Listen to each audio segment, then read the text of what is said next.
Okie dokie. Here we are back again, another weekend, another session of D&D.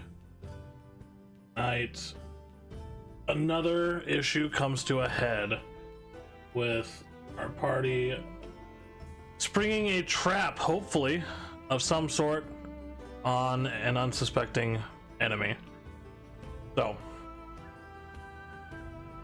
we will jump right into this as our party has now drawn up a facade of the capture of Riven to draw in Corso Riggs, Riven's longtime rival and enemy, hopefully getting a confession of guilt out of him as guards stand by in waiting. This will not only hopefully clear the rest of the party's names, but also take Corso Riggs off the board for the foreseeable future. So, let's get into this. Wolfrin, what was your decision? Are you wearing armor or not? I am not. You are not wearing armor.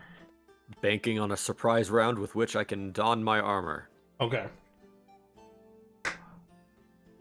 Mavra, you are sticking suction cup to the ceiling with a spell that is going to end in the next 30 seconds. Are you stealthing up there and planning on sticking a landing, or what are you doing? I am crawling down and hiding behind the crate. Alright, so let's make sure we got you there. So I need stealth checks from Wolfrind and Mavra. At advantage because we're invisible, yes? Yes, you two are invisible, so add advantage. Not bad. Not bad at all. You know, Let's go. I was checking the options I had to see if I could have gotten stealth proficiency, but nah, not without sacrificing my proficiency in perception, which I also really want. Two very important things. So let's do this real quick. Getting in here. So, where we left off, Riven is bound to the chair in chains, even his mouth covered at this point. Uzmir sits in the visage of the Harbinger at Riven's side. Well, I say sits, stands, while John Zor stands openly in front of both of you and to the side, just kind of showing that he is here and actually making a deal. Wolfrind and Mavra both wait in the wings, invisible, ready to pounce, as a knock on the door and the voice of Corso says, "John Zor, can I come in?" John Zor then replies, "Why, of course! Come on in, please! I have quite the gift for you." And he kind of turns and winks at Riven and Uzmir.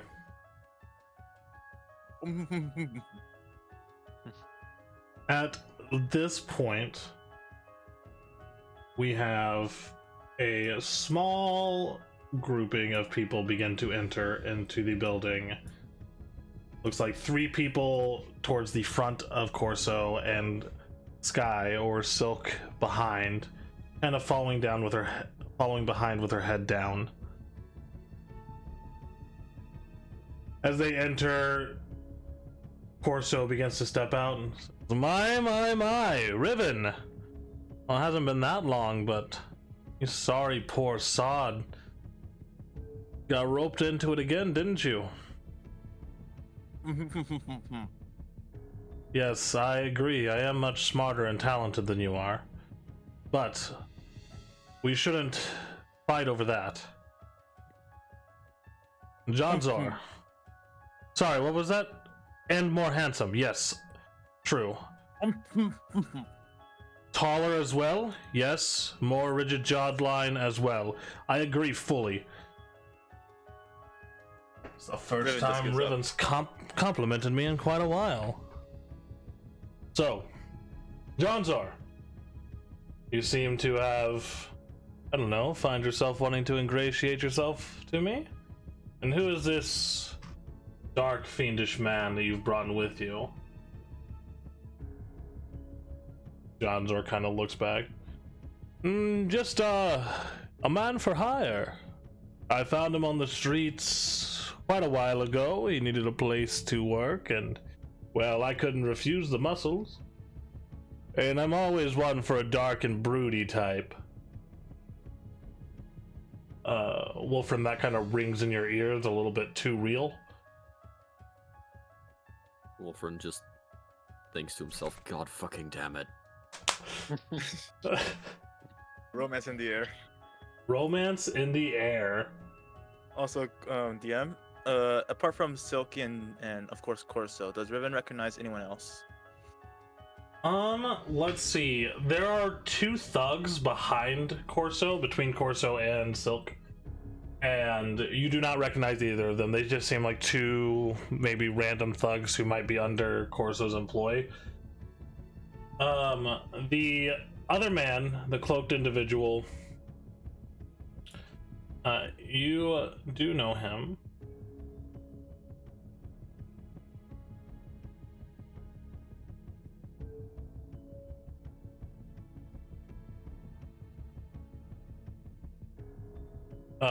His name is Gareth Whitewood. He is a well-known assassin, killer for hire. You haven't really operated with him much, but he has multiple bounties on his head, that's for sure. You've found yourself hunting him in more than one situation, and you've never actually been able to catch him.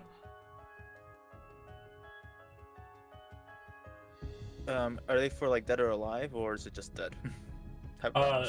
Just pretty much dead. They just don't want him out on the streets anymore.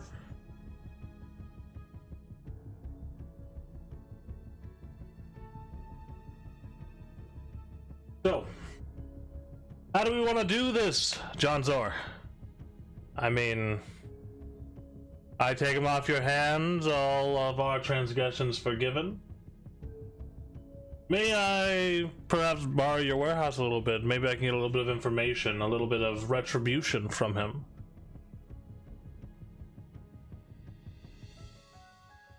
Johnzor looks smug for a moment and is like, Corso is being very, very cautious at this point.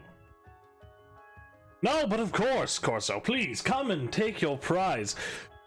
We don't want to put up any fight. I just want to make sure. That's why I have this big guy over here. He's gonna make sure you don't try to pull any of your pesky little tricks on me. I make my escape. He begins backing up. Right. Well, we'll be on our way. Although I'm not sure how you want to do this. But please, you can examine your prize. We'll stand back here, and then once you're satisfied, me and my friend here will go ahead and get out of your hair, and you can have what fun you will with poor Riven here. God knows I don't need him. Riven, stop complimenting the man. You're only making the matters worse. Okay. We know his hair is silky and soft, and yours is greasy and downtrodden.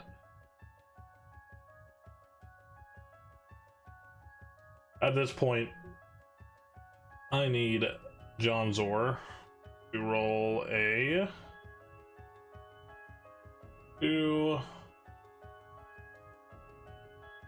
deception check. He's good at that, right?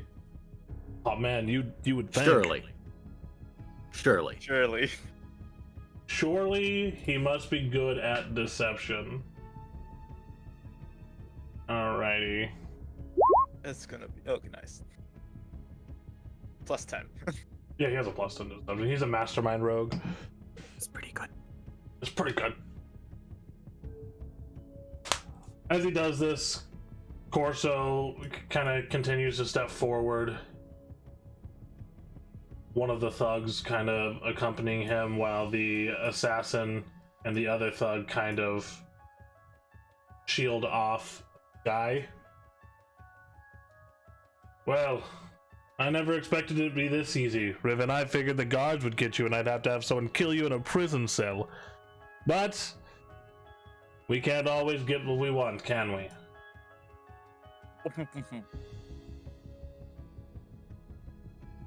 And as he comes up to you, he kind of leans down next to your head, Riven. He says, "Listen here, old friend. I'd like to say it was never personal, but we both know that wouldn't be true." And Riven, you're the first to see as he starts unsheathing a dagger. Can I jump down on Corso and stab him in the neck? You can certainly try. I would like to try. Alright, I need everyone to roll initiative. Make sure you click on your token first. Man. What's up, Wait, Wolfred? before- Okay. I was gonna say, as soon as I detect, or well, I wouldn't detect this happening, would I? She's invisible. She's invisible. Yep. Mm-hmm.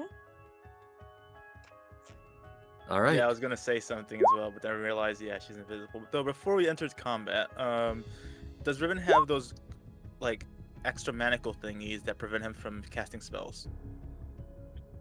That casters get, or is this his just handcuffs? Are you talking about like manacles that stop you from casting spells? Like, are you Yeah. wearing those? No. Yeah. Those. Okay, good. But your mouth is completely covered, so you can't cast any spells that require verbal components. Subtle spell. You do have subtle spell. All right. And the Ready to- points are rolling in. I need Corsos. Well, Great.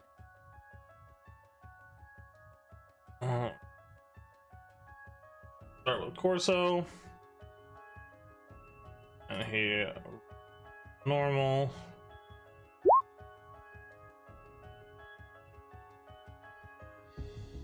And then we will do our assassin.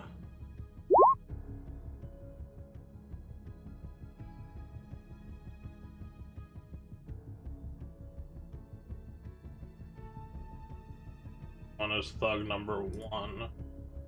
Sure. Slightly different sheets for the thugs. This is thug number.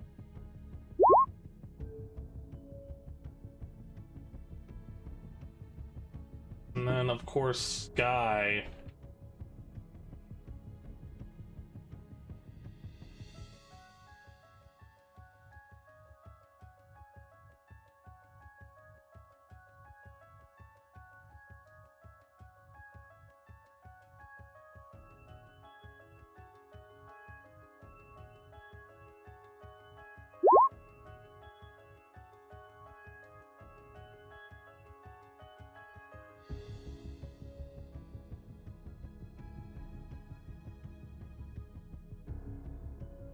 Okay, let's sort this by descending.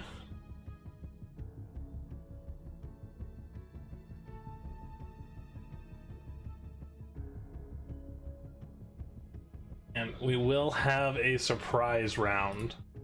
So your team will get to act first for the people who are hidden. And not Riven and Uzmir. Riven and Uzmir, you're standing right in front of them, so they are cautious of you both at this point in time. So for the two invisible folk, you guys get a surprise round. So Maverick, you are jumping over these crates to jump onto Corso and stab him in the neck, I think is what you said. Neck, shoulder, that area, yeah. Alrighty then. Go ahead and roll an attack with advantage.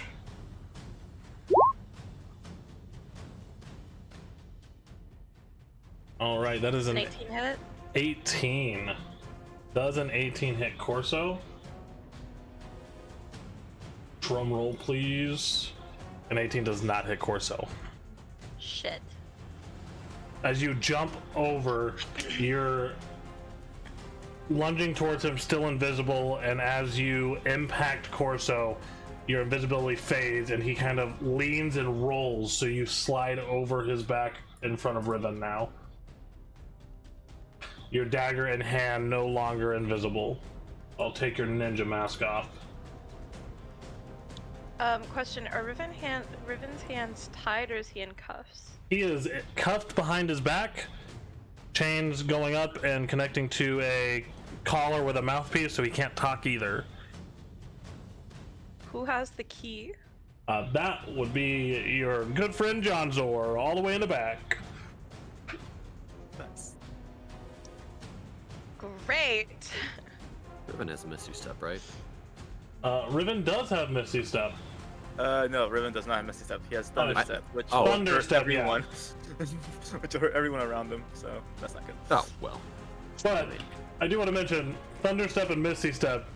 Any items being worn or carried go with you. Ah. Right. All right, Wolfriend, it is your turn. No. Oh, bonus action. Oh, you're a rogue. You don't have more than one attack. What are you talking about? No, but I do have a bonus action, don't I? Or did I take my bonus action to jump? No, your bonus action would have been a jump. That would have been your movement. What do you want to do for your bonus Okay. action? I wanted to take defensive stance. Defensive stance? Okay. Alright. As Mavra takes a defensive stance, Wolfriend.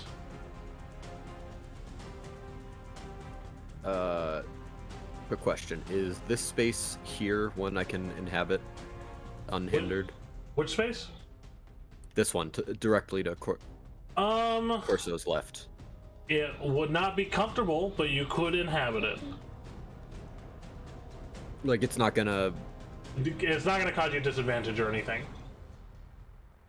Okay, cool. I am going to...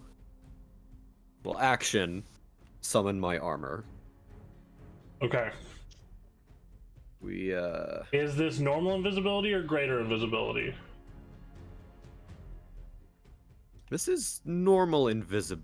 Hold on. Let me check the verbiage on this. Because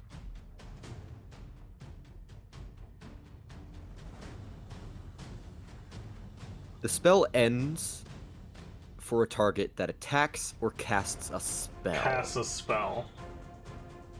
Is Oh. summoning my armor, that's not casting a spell, is it?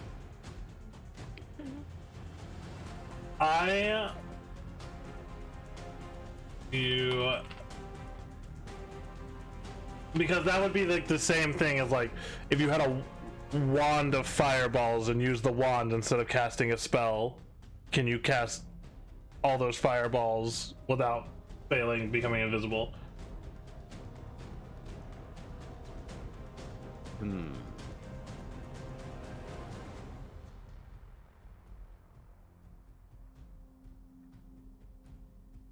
The rules as written state casting a spell includes using a magical item such as a wand would break invisibility. Alright. So I would suggest doing your movement before you do your armor, but you get your full movement and all that stuff regardless, because this is a surprise round. Well, this is. I was going to...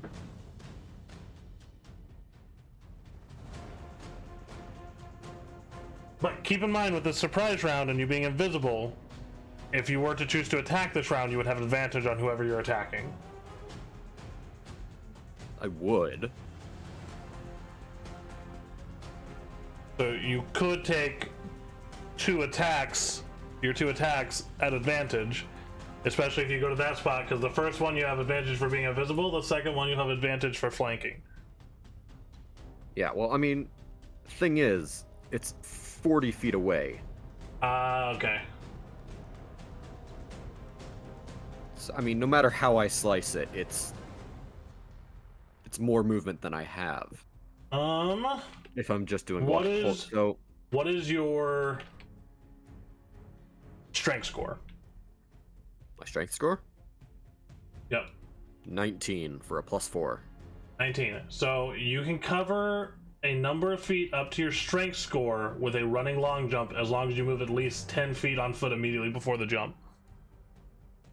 Well, I mean, my plan anyways is I am going to make sure I measure correctly. We move 20 feet to here. Okay. If you would allow me to do this for flavor, I would like to, in one slick motion, I would like to cast Misty Step, teleport 30 feet slightly in the air, Mm-hmm. and as I'm coming down, conjure my armor. Superhero landing behind Corso. Okay. I'll So just say, you're not going anywhere. you guys hear rapid footsteps coming from where Wolfrind was hiding, and as you do, you see a blast of shadows and dark energy before Wolfrind appears 25 feet above Corso. And as he's coming down, armor morphing itself over his body, and he lands, breaking through the crates underneath him, superhero landing style. Right Somewhere John next to Zor's- Corso. Oh, John Zor is beside himself. Alright, are you doing anything else, Wolfrind?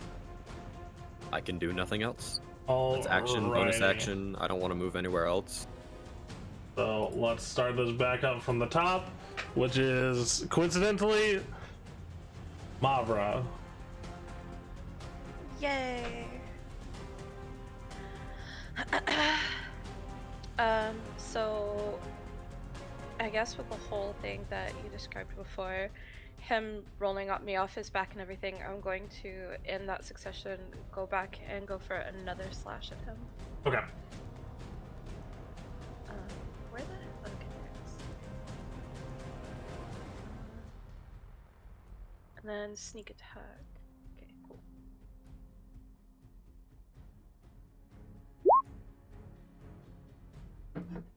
So 24, that does hit. Okay. And you do get sneak attack.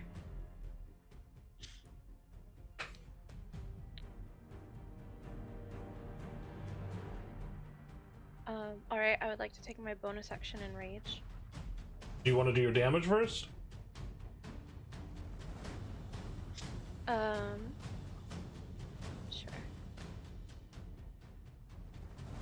There's Whisper. There's Whisper.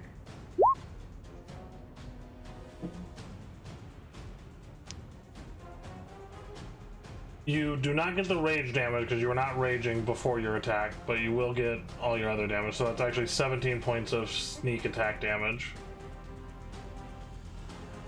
So any I'm DC. sorry, I didn't realize I had rage click. You're good. So we need Corso to make a wisdom saving throw. A 17. So he passes his wisdom save. And then he takes 17 slashing and 17 sneak and 6 slashing.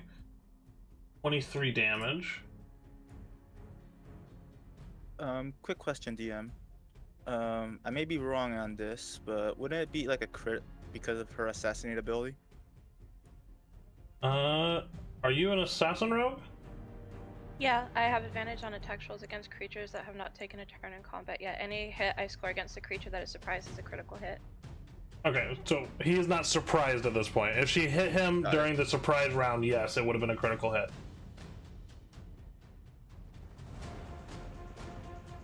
But she did get an advantage for going before him.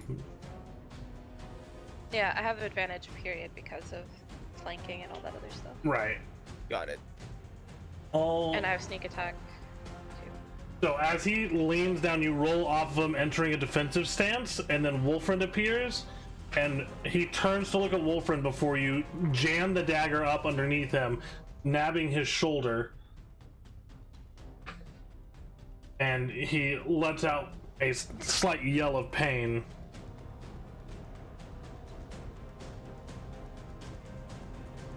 Alrighty. What else are you doing?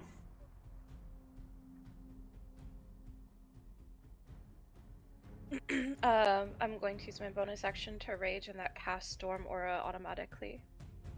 Okay. So your Storm Aura is 10 feet around you? 10 feet around me, 1d6 lightning damage. Alright, does that affect allies too, or just creatures that you see as enemies?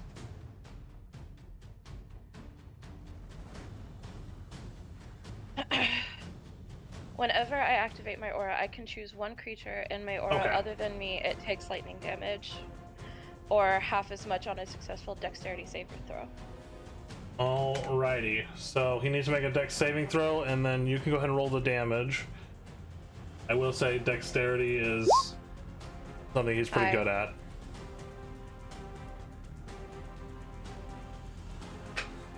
No bows or crossbows on anyone. Yeah, both of the thugs have heavy crossbows. Well, He rolling takes new half characters. a point of damage. So he takes the minimum, which is 1 point of damage. So the lightning aura erupts as you enter this rage and you go to this feral mode. And as lightning cascades around you, it strikes into Corso, doing 1 point of damage. Seems to do significantly less bothered than the dagger, but still, his hair is beginning to stand on end. So is Riven's and the thugs and Wolfren's. You doing anything else? No, that's my turn. Alrighty. Wolfriend, you are armored up in superhero landing stance. What are you doing?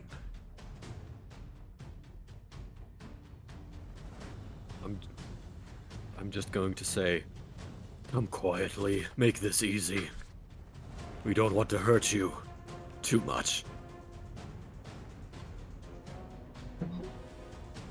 Corso just grins. I've never done anything quietly in my life. Aim. And let's do... Screw it.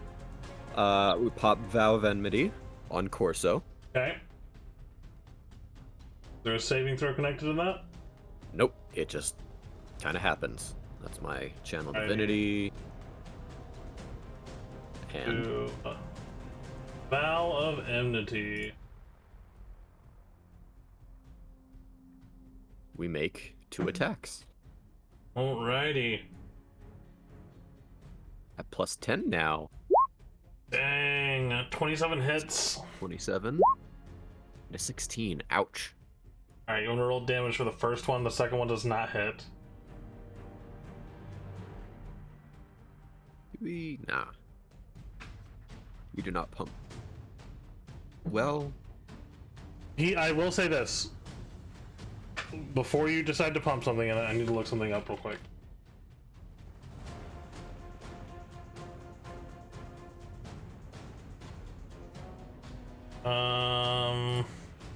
Where's Corso's sheet?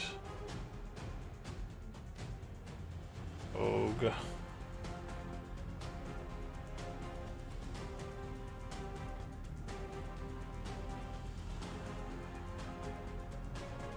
Okay. No, go ahead. Do what you're doing.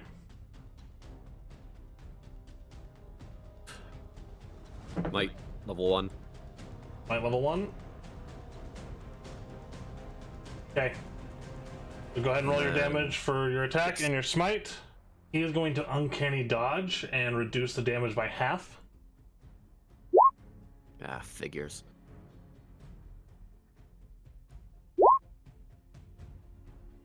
So that is 18, Wait, 24. wait, that's a roll on the one of the damage dice. I can re-roll that. Oh, yep. You can re-roll that one to a 3 instead. So it's 3, 5, 5, 9, 10, 11. So it is 26 damage reduced to 13. As you bring the sword down, he narrowly pulls himself out to get just more of a grazing wound. You still slice through him, and it's pretty gnarly, but a little bit more survivable for him, as this Void Star Greatsword just slices through him. And then as you come back down with your next attack, swinging back towards him, he leans back, holding his footing almost like Neo in the Matrix, before your sword goes over him and he comes back up, entering into a fighting stance. Alright. That's my turn. Alrighty. You don't have anything as a bonus action? Valve Enmity was my bonus action. Valve Enmity was your bonus action, yep. Alright, entering into Corso's turn. So, Corso, being the snarky little piece of shit that he is... Ooh. There's a couple things he wants to do. Stabbing Riven, one of them.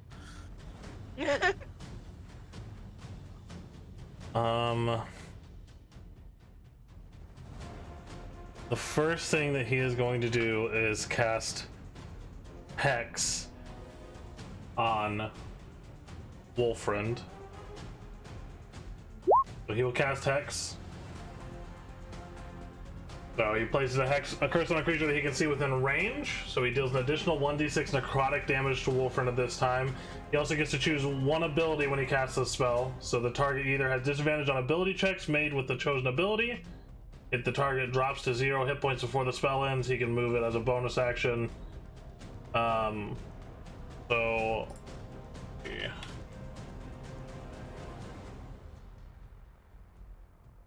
Make sure I got this whole thing pulled up here.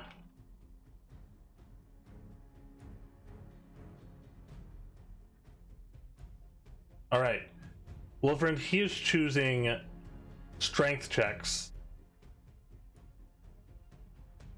You have disadvantage on strength ability checks.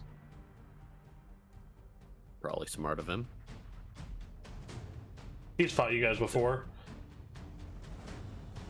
Yeah. Makes it harder for me to grapple him. Alright, so let's see here.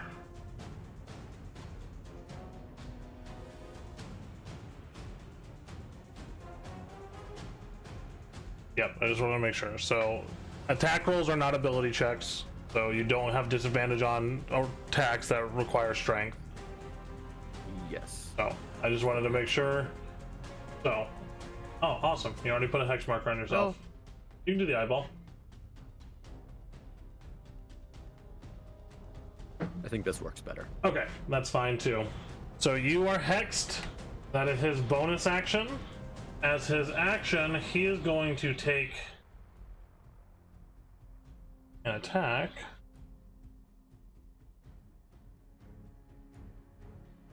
He has warrior as well.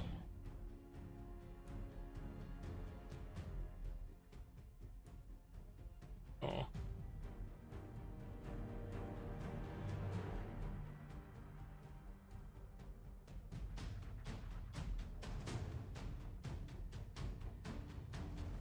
See.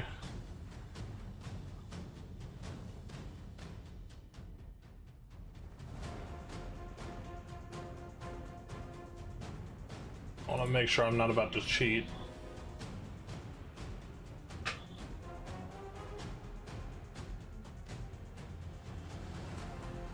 That's when you know it's going to be bad.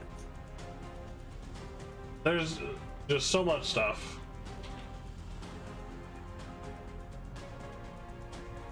Alright, this is what I want to look at.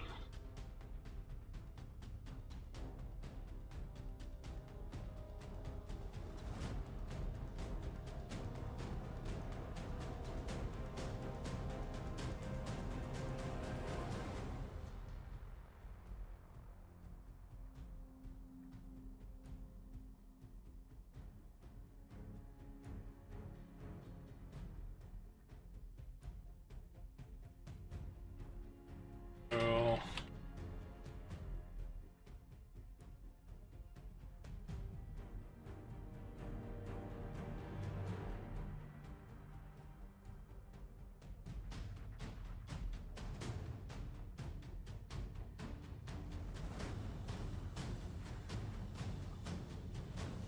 So much stuff.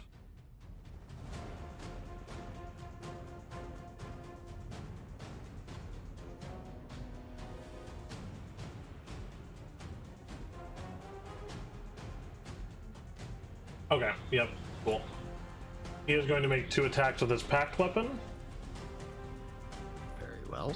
One against Wolfriend and one against Riven. So we will do the Riven, or we'll do the Wolfriend one first. With his packed rapier as he pulls out a ebon black steel rapier. First is going to be a 19 against you, Wolfriend. Shield. Shield? Alright. So as Yep. the rapier swings out towards you, the shadowy shield blocks the blow before he turns it around on Riven with advantage. Riven is bound.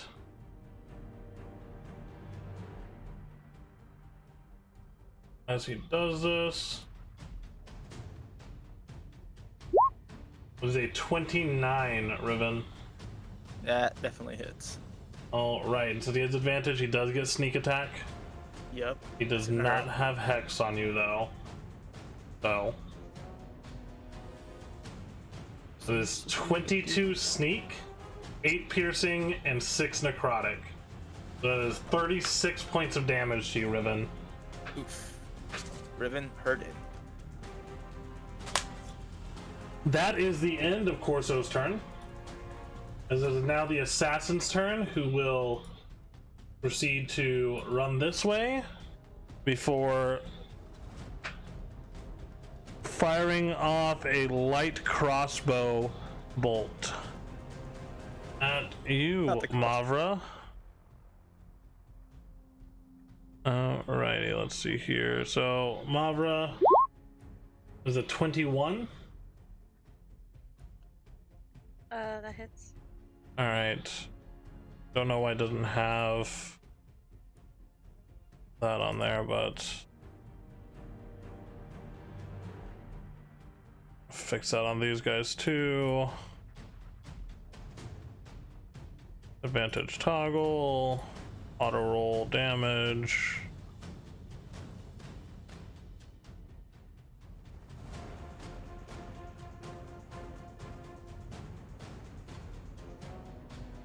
Alright, so we will go ahead and I'm gonna roll this again just to get a damage for this. So that is 9 piercing, and I need you to make a DC 15 Constitution saving throw.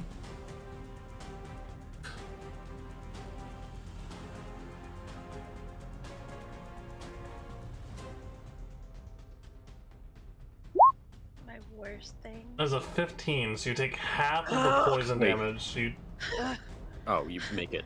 yeah. I was gonna say you have +3. Panic. So you take 21 points of damage in total. Oof. Big oof. As a crossbow bolt springs into your back as you are facing Corso, probably drawing your attention slightly behind you as you see this older man, fully cloaked, just glaring at you. That is the end of his turn. You old man. Oh no, he has another light crossbow attack. This one is going to go at Uzmir. All right. They don't even know I'm an enemy yet. Well, they know that they approached and then 2 invisible entities jumped out. They're assuming everybody's an enemy.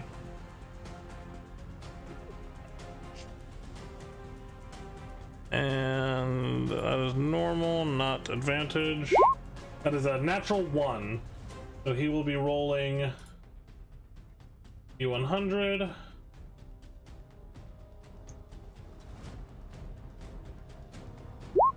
As a 17.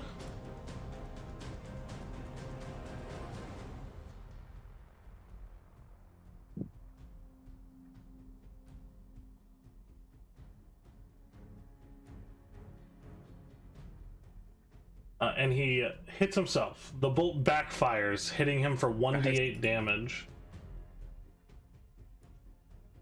We take 7 points of damage. As it backfires, One. shooting him in the foot. He goes, God damn it!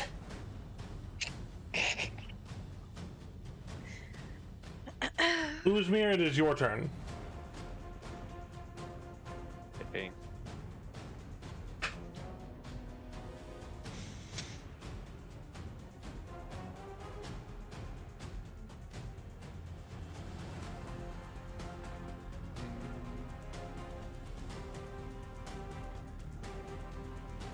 There. Not the circle.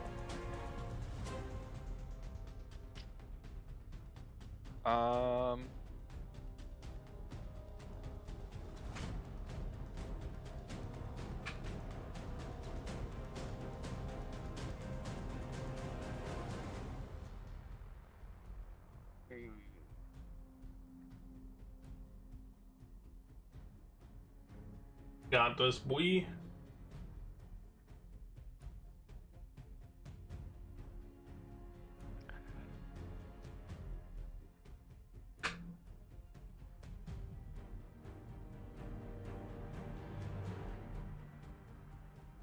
Oh, yeah, okay. I'm gonna move.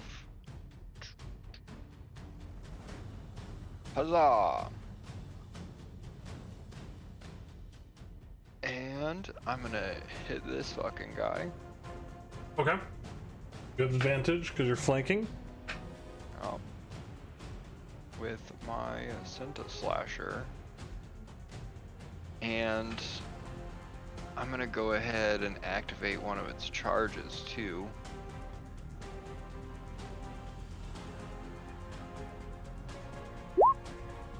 So that's a 27. 27 hits.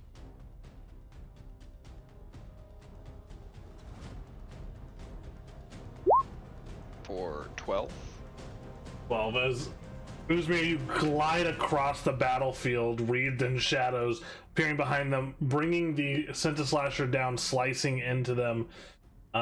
They are pretty fucked up right now.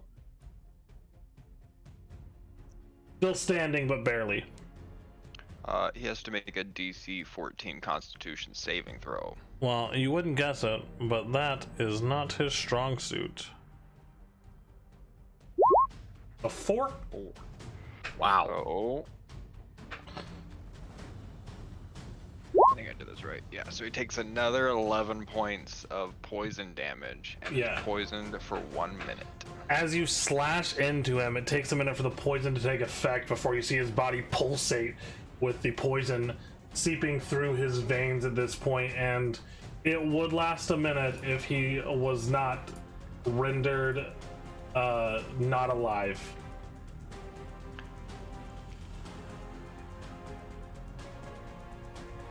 Alrighty then. At that point, I'm gonna go ahead and spend 3 of my points. And I'm going to blink. And yeah, over here. You're not using your blink ring? No, I used my points because my points is a bonus action. Oh, yeah, fair enough. The blink ring is an action, so. No. That's not right anyways. But anyways, I'm using my fucking thing. And I'm gonna hit this guy with the Senta Slasher now. And I accidentally clicked the wrong thing. There we go.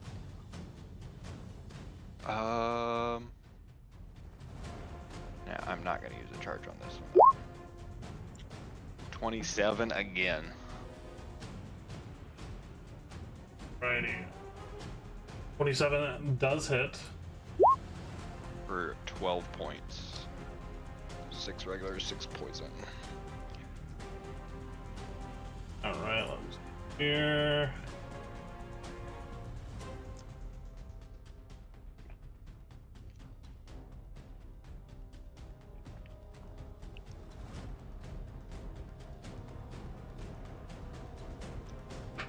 Alright, 6 regular, 6 poison, and he needs a constitution saving throw? No, because I didn't use a charge. Okay. So as you slash into him, he's able to move slightly to where it's not a fatal wound, but he is still standing and raring to go. Are you doing anything else, Uzmir? Nope, that's what I got. Alrighty, it is Sky's turn.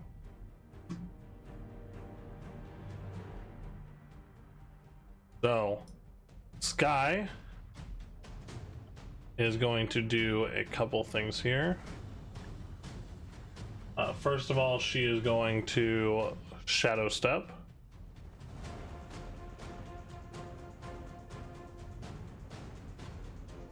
Over to here.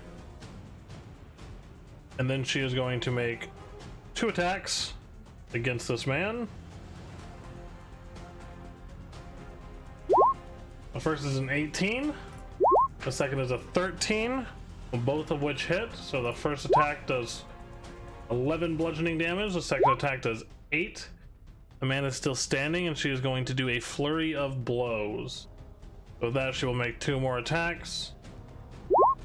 As a 13 that hits, and a 23 that hits for 6 bludgeoning damage and 6 bludgeoning damage, and she bludgeons this man to death with her fists. Scary. Monk things. Monk things.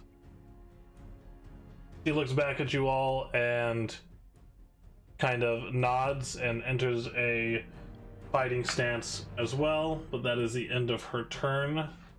She will move 30 feet. Riven. Yeah. Found Riven here. What would you like to do? Well, being here is not a good option.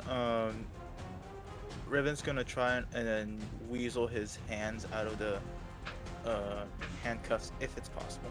Roll a sleight of hand check.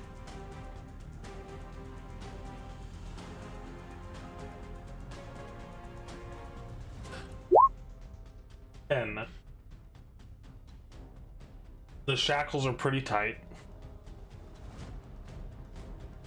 If you spend your action, you can wiggle out of them. You can force your way out of them if you spend your action.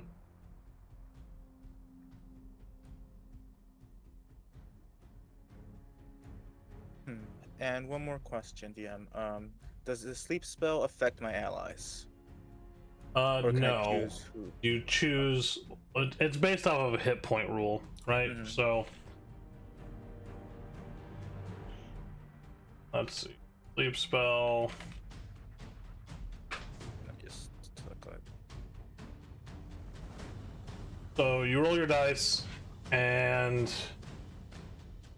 creatures within 20 feet of a point you choose within range are affected in ascending order of their current hit points. So it does not differentiate between friends and enemies, but it starts with the lowest hit points and continues to go up until it runs out of hit points.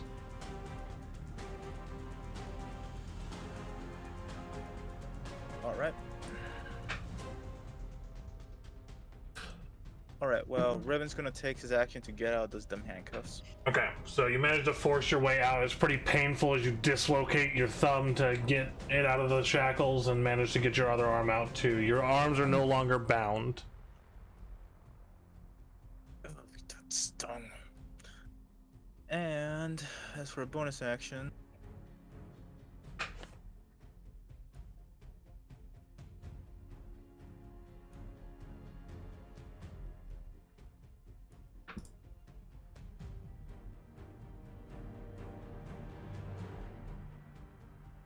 Riven's gonna use using the quicken spell invocation, not invocation, the meta magic.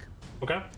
And he is going to cast Armor of Agathis, 3rd level. Okay. You have your Armor of Agathis up. See here.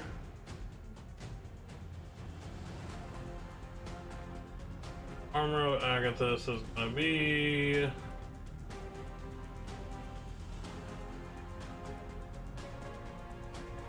We'll say it's this. Yeah, so 15 extra hit points. Yep.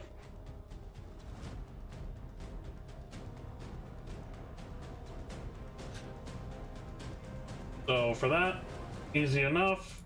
Armor of Agathis. There you go. 15 extra hit point. Yep. That's the end of his turn. Alrighty. You don't want to move at all? If he does move, Corso's gonna make a meal out of him, so no. Fair enough. At the end of the turn order, Jonzor is going to up here. Say, Wolfriend, you got this, my dear boy. Wolfriend, you have advantage on your next attack. Oh, Mastermind rogues, baby. Mavra, it is your turn. I already have advantage. Now, no matter what, you have You got- advantage. Of course, I'll just give up and tell the truth. My dear Mavra, there's no such thing as the truth. Only what we make of it.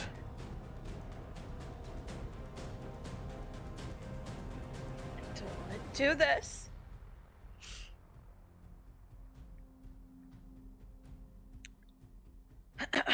And I'm going to take another whisper attack against him. Okie dokie.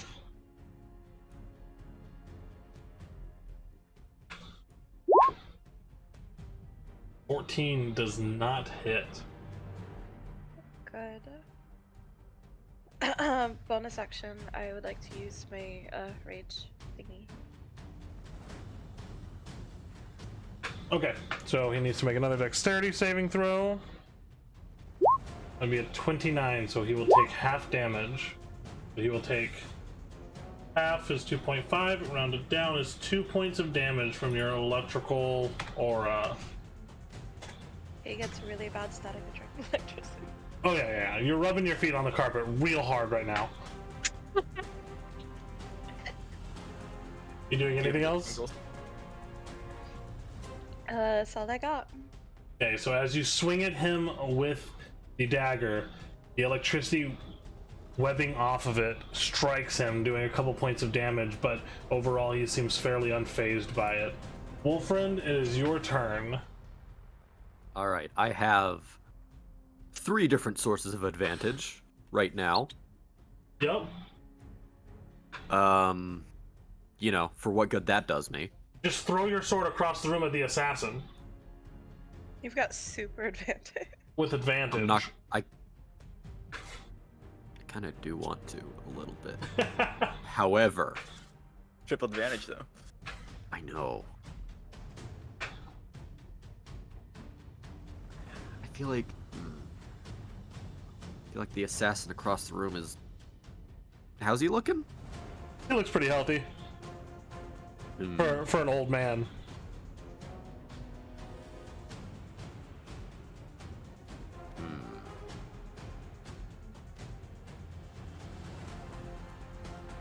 We'll get to him in a second. I'll make my 2 attacks against Corso. All right. 17 misses, but you have advantage. Wait, you should these toggle. these are at advantage. You should toggle advantage on the top of your sheet. Yes. Yes, I forgot to do that. I'll just roll again. Yep. And that's an 18. 18 still misses, just barely. You have to roll 19 to hit Corso. 25 does hit.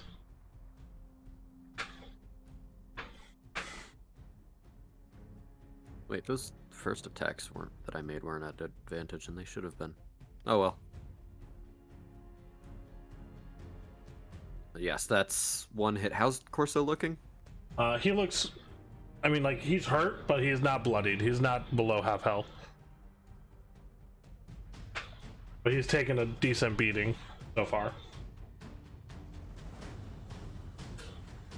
We smite again, level 1. Okay.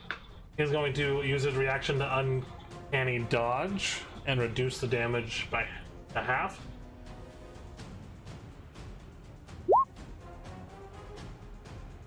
Slashing, 6 necrotic, and 12 radiant. So that's 26, 32, Ouch. reduced to 16.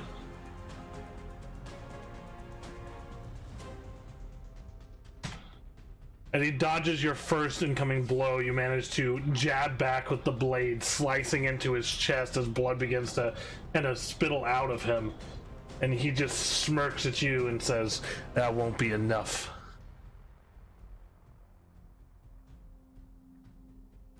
You can't continue like this.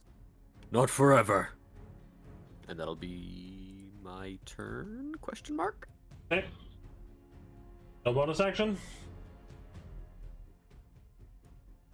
Nope, no bonus action. Okay, so at the beginning of Corso's turn, it says, "I could do this all day, Riven." Riven? Wolfriend. God, also fucking alike. Anyway, So he charming. is going to do a couple things here. I want to look at this real quick. That is true. Does he do it? He is going to make 2 attacks.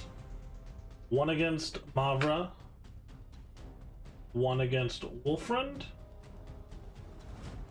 So here, we'll do Mavra's first. Uncanny dodge. Okay. So does a 16 hit?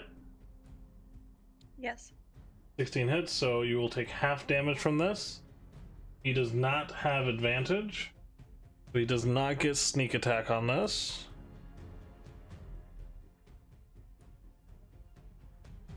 There's 7 piercing, 10 necrotic for 17, reduced to 8.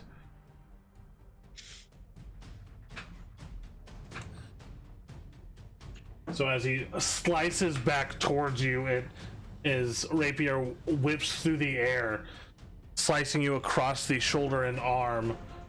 You feel the pulse of necrotic energy off of his blade. And then he will whip it back around towards Wolfriend. Gotta make sure I put that on not advantage. And do his rapier. That is a 21, Wolfriend.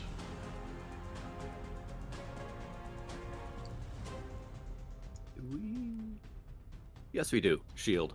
Shield? All right. Once again, a shadowy barrier stops his blade from making contact with you. At that point, he will use He his ain't landing a thing on me. bonus action to Misty Step.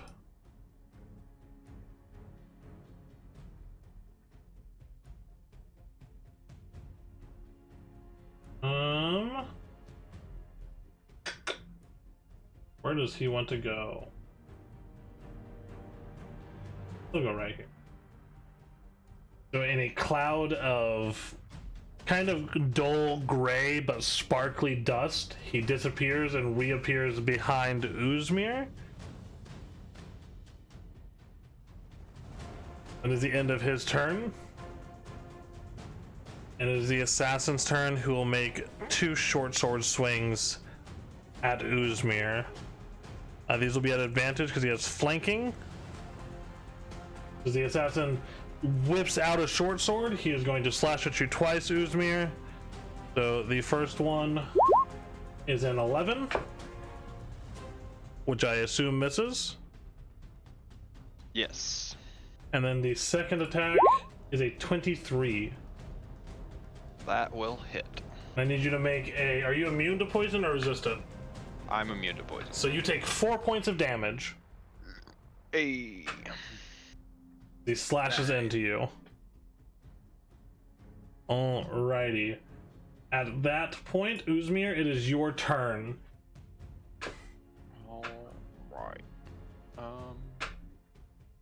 Oh, he should have got sneak attack, but it's too late. Already missed it.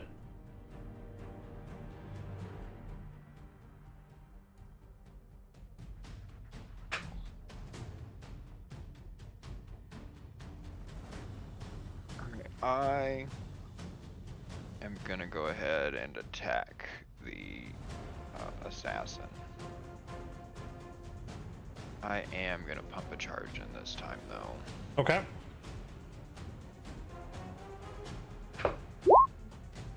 17. 17 hits. Right. For 10. And he's 10 gotta make points a of damage. Constitution saving throw.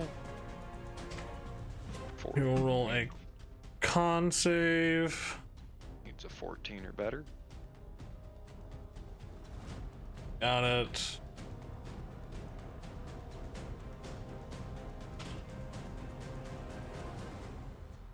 Constitution saving throw.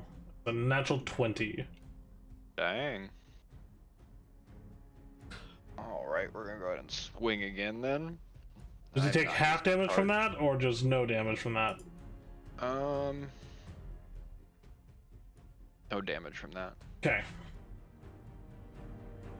Where's this? I'll double check, but yeah, no, 3d8 poison damage and poisoned 1 minute on fail, so no damage. So second swing, 27 27 definitely hits. for 11 points. For another 11 points of damage. He is going to uncanny dodge to reduce this by half. So he will take 5 points of damage.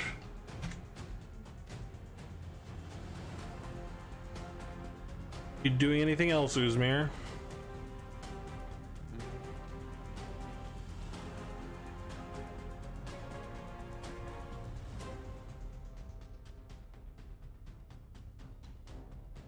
One second.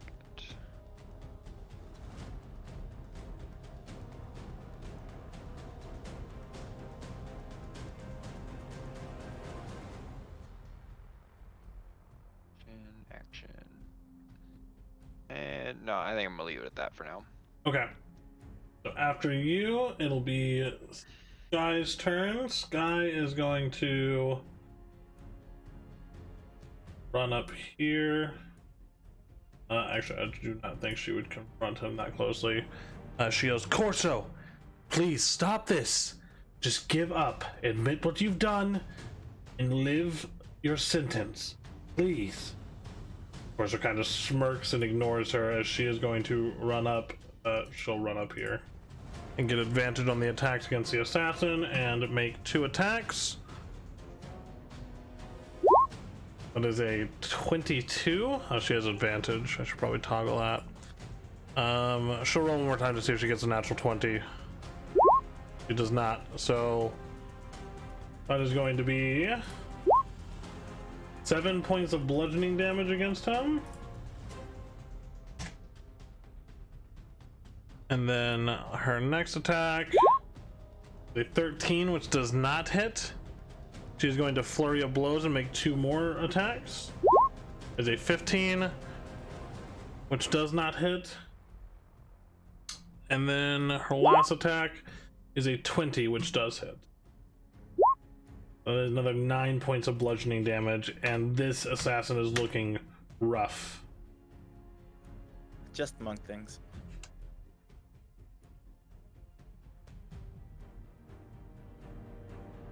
Alrighty. Riven, it is your turn. Alright, for clarification though, Riven still had the gag on his mouth, right? Technically, yes, and I let you cast a Yeah. verbal spell, and I knew it was All verbal right. when I let you cast it, but I let you cast it anyway because I'm not a dick. Okay, just making sure. I could have just taken off the sorcery point if need be. So Riven, would it take like a bonus action or an action to take the gag off, or would it just be? I'm gonna say that you managed to take the gag off when you used your action to take your manacles off and stuff. All right, so he goes, oh, I hated that cloth. Corso, you're dead now. As he going to try and cast Eldritch Blast, I guess, Corso. Okay.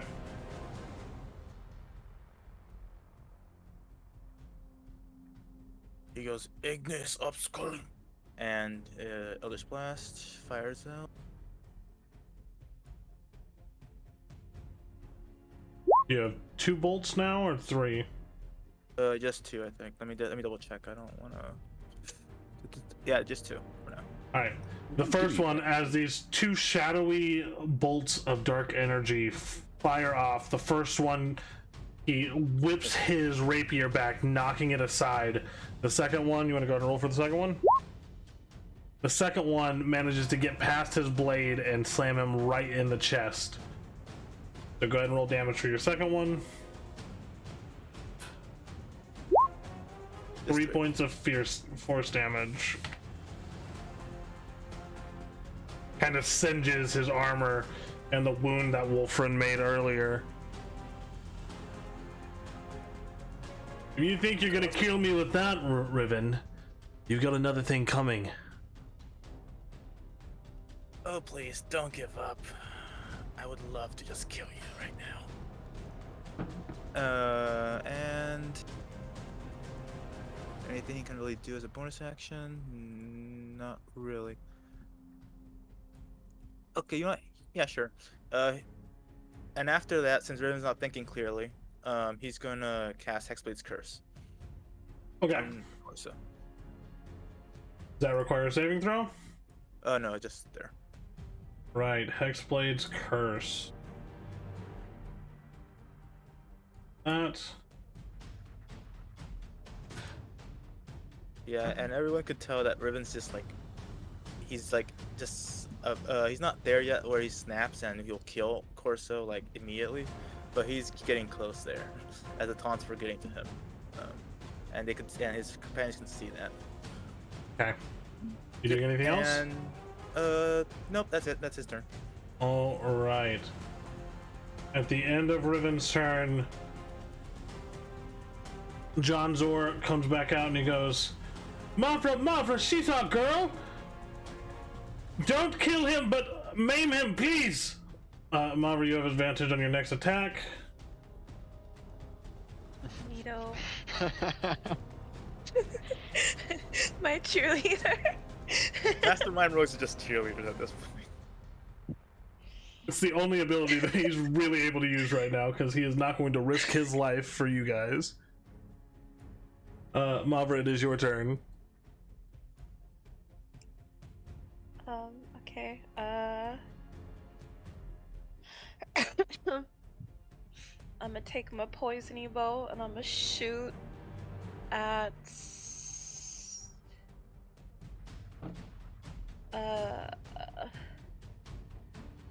Riven? what should I shoot at? Shoot at Riven. Mavra was the real BBG the whole time. Real and true.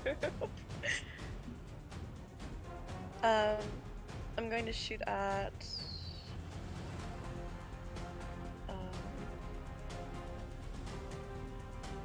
hold on. Let's do this scientifically. I kicked that head of that. What color was it? P-I-N-K. Okay, I'm gonna shoot at Corso. Okay. No. That. You have advantage on your first attack. So 25 and that hits. Neato.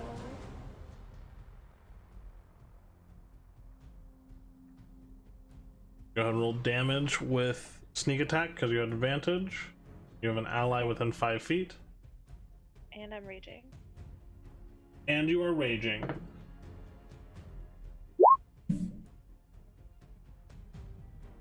So that is 17, 22, 28 points of damage. Does he need to make a saving throw or anything for your poison stuff? Let me read.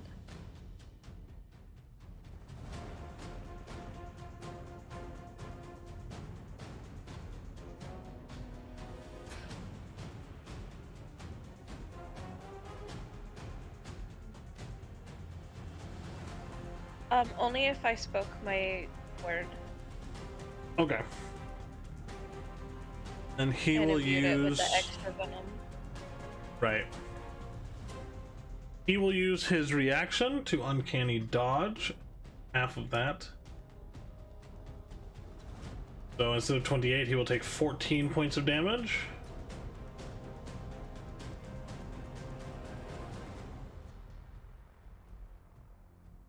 Here.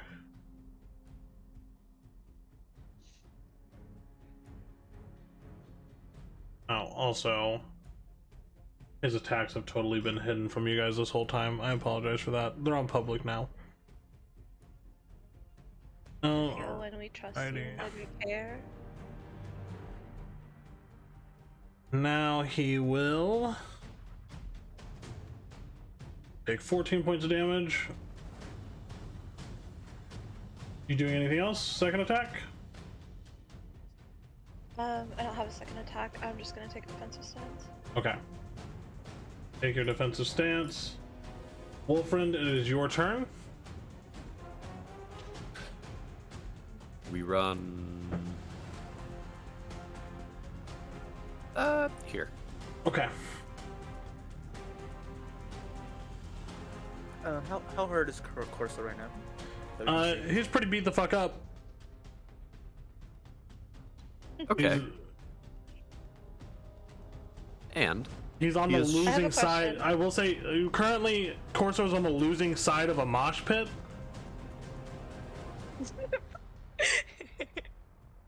Is he hurt enough to no longer feel sassy? That's the question. Never. He will take Sassy to the grave. well, he don't got his reaction, so he's gonna take the full brunt of whatever I do to him. Yep. So, that being said, Heyo. 2 attacks. That's a 29 That hits. and another 29. The second That's- 29 doesn't hit for some reason. That's damn 2 natural 19s. Oh, yeah, they both hit. As you run up, swinging your sword towards him, are you fighting? He's looking rather hurt. He's looking pretty beat the fuck up. I don't think I will. And you know, I'll try and make these non-lethal, Okay. you know, best I can. But let's see, first hit, So that is 18 points of 18. damage. an additional 16. 16. He is still standing. Though not for much longer. As you slash into him twice, just ripping through his armor, and just like his skin is being ripped and torn by this Void Star greatsword. The necrotic energy is just eating through him. You want your freedom? You give in here and now. You'll get it in time. Listen here, my chemical romance. I'll have my freedom and death if I need to. My Chemical Romance, Things in Your Head is a very popular, kind of more dingy bard group. Yeah, I know them. They go hard. Did he just attempt to use vicious mockery on Wolfriend? Yeah. Is that all you're doing, Wolfriend? You'll not be so lucky. Not today. Alright, and then That's my turn. Corso's turn. So Corso is going to attack Uzmir twice with his rapier. These will be with advantage. So Uzmir, that is a 27. Yep. That is 13 points of piercing, 10 necrotic, 23 points of damage in total for the first attack. Yep. The second attack. Oh, I didn't do sneak attack on that. I'll add sneak attack in just a second. 24, does that hit? Yes. Okay, we're gonna add the sneak attack onto this one. That is 18 sneak. So 27 31 points of damage in total. Boy, they. He, Hold it up. Oh, Dios míos. Oof. he not looking good, guys, and because of this is going to, does he Misty Step? He has one spell slot left. What does he do?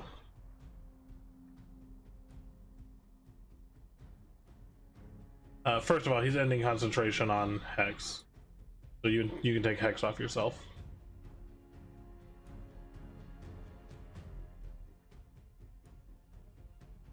Wolfriend.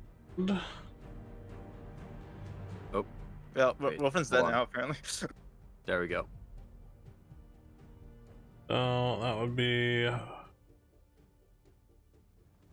he casting Nope. darkness. Repulsio Mortis. Are you counter spelling this right now? Yep. Riven's counterspelling that. 3rd level. All right. A mote of darkness begins to descend over the top of Corso as Riven yells out, and the mote of darkness is snapped out of reality. No darkness for this boy. You're not doing that again. That is the end of Corso's turn.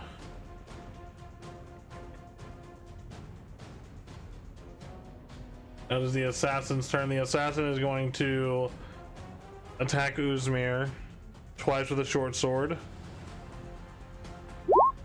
That is a 13, which does not hit, And a nat 1. and a wait, nat. No, he hits 15. yeah, it's a 15. Does a 15 hit? No. Okay. So he swings twice, and you manage to dodge both of them. This shadowy moil around you just kind of eating the hits and not allowing him to get good contact with you. At that point, Uzmir, it is your turn. Alrighty then. Alright. So we pumping with the Senate Slasher on that assassin. 16? 16 does hit. 19 points of damage. 19 points of damage, and then he needs to make a con saving throw. No. Because I didn't use a point. Oh, I thought you said you were pumping points into him. No. Alright. I won't say that I did. Still alive, I'm assuming. Yep, still alive. Alright, we'll hit him again. Bleeding 19. profusely.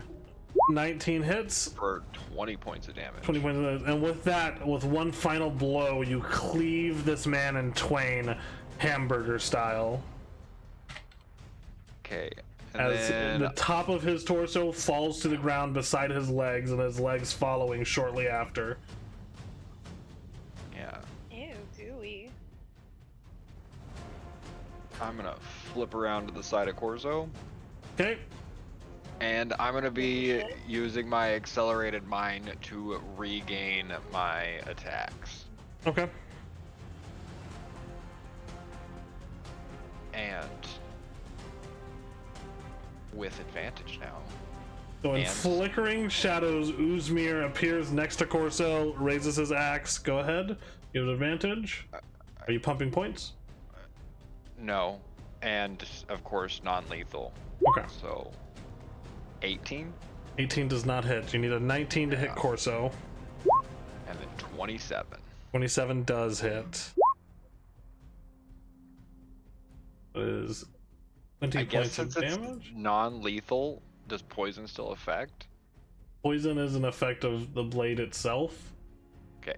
It can inflict the poison condition if you pump points into it, but we will not consider it lethal in that sense. I just wanted to ask. And you slice diagonally down through his chest, just worsening his already bad wounds, and like he almost falls to a knee. I've no beef with you, Shadow Man. Oh, but your assassin did, so Who, him? No, I didn't know that guy. Insight check. Roll an insight check. Inside check with that. Oh, this would be great. I'm doing this too. 16. Call me lion. Let me have. I am gonna roll this behind closed doors for his deception check. He seems to be telling the truth, guys. My bad.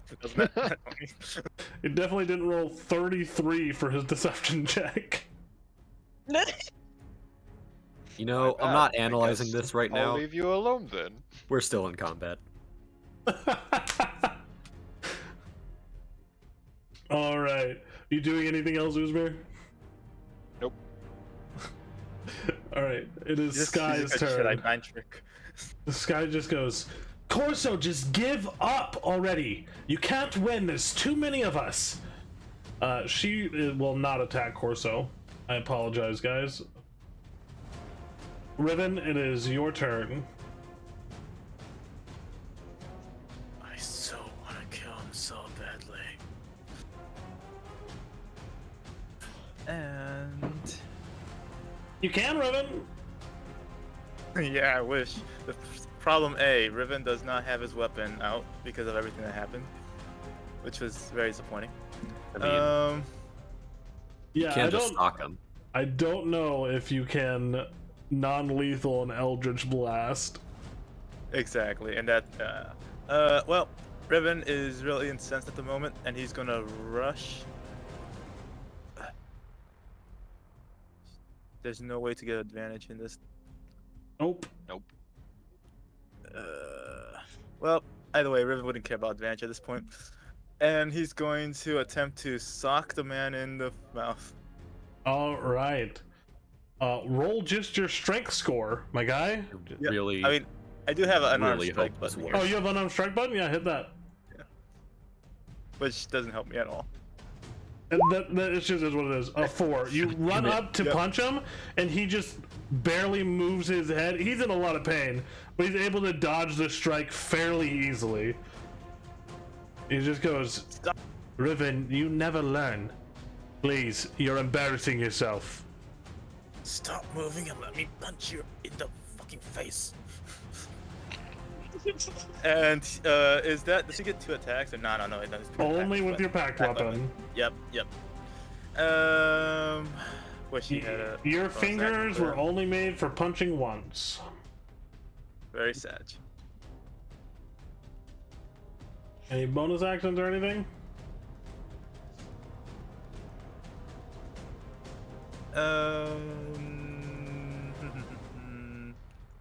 I was gonna use Font of Magic, but I don't think it's necessary right now. Nah, we're good. We have What? options for days. What kind of action is it to summon your packed weapon? It's an action. He does not currently the have a full packed action? weapon. Or oh, Well, he has a spear as the packed weapon because we did that before. Oh, you did it Oh, too into it, to yeah. summon it- yeah. But to summon it, I need to use an action, and Riven wouldn't do that. At the moment, he really wants to just punch Corso in the gut. Also, it's the spear he murdered his father with, so. Yeah. And his father's spear. Yep.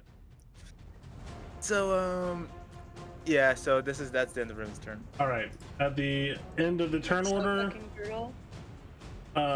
Johnzor comes back out and goes, I really don't want to root for Riven in this situation. Mavra!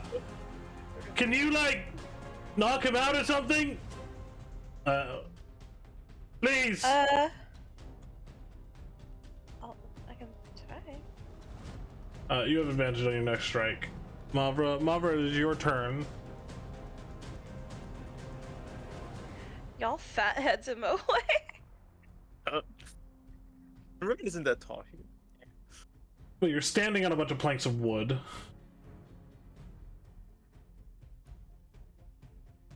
Man, if Riven would have gotten one more square in, Mavra could have gotten advantage on this strike regardless. Yep.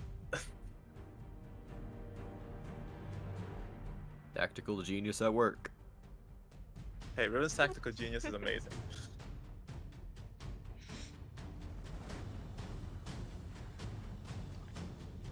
Damn, Riven, you fat anyway. Can I reach him where he's standing?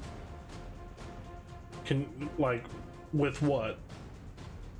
A bow? A bow? Or like a thrown dagger? So, do you have sharpshooter? Yeah, I have sharpshooter. Then yeah, you ignore up to 3/4 cover, so yeah, you can shoot him from where you're at. Okay. You can't curve it like that.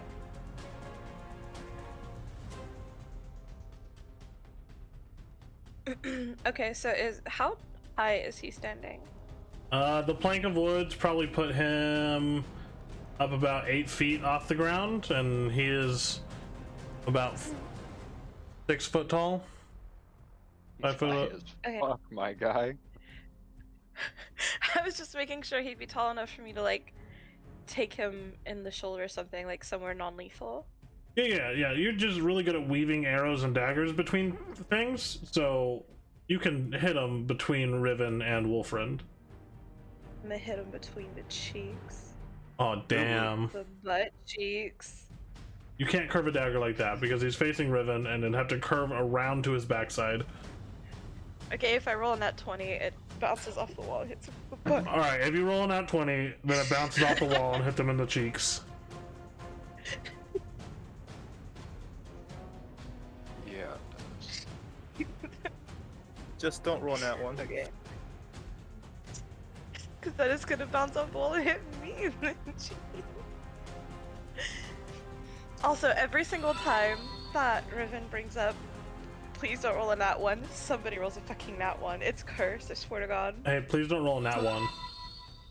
See, there you go. It's kind of cursed. See, there you go. 21 hits.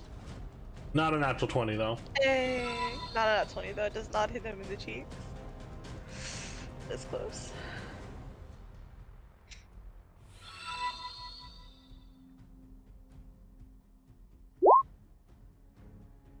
So 26 points of damage as the arrow strikes into him. It hits him right in the collarbone, almost knocking him back into Uzmir before he kind of leans down, hand on the arrow. He is still alive.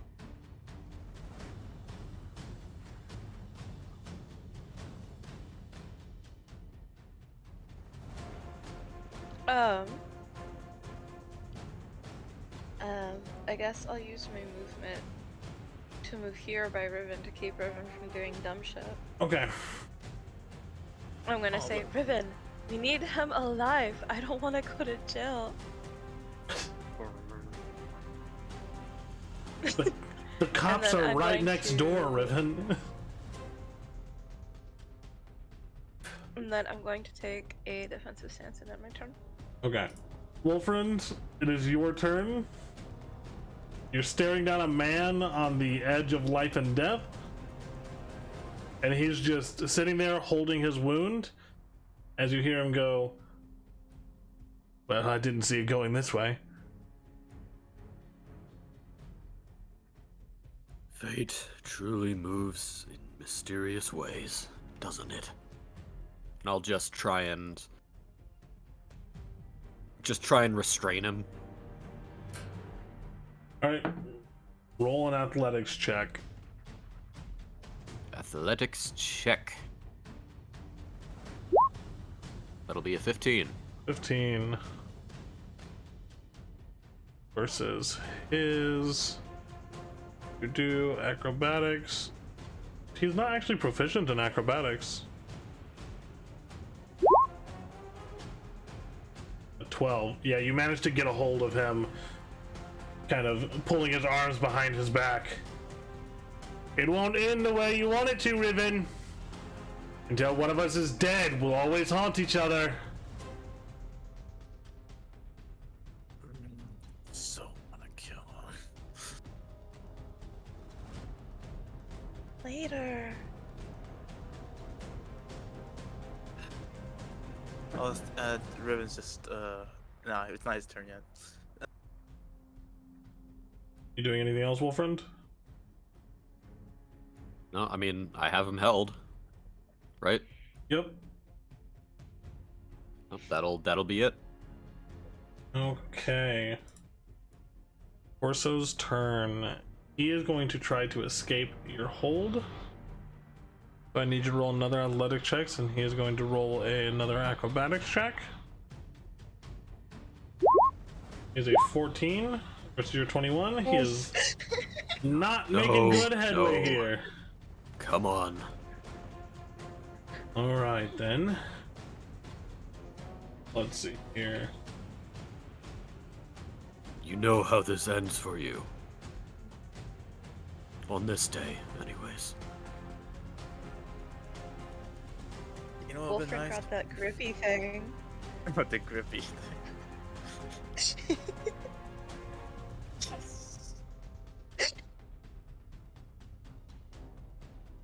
He is grappled. And I mean, it's more useful than Bands of Bolaro so far, so.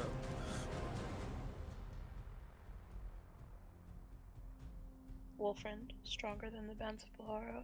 I need Corso to make a wisdom saving or actually I'm gonna have him make an insight check on himself. Huh. That's good. 27.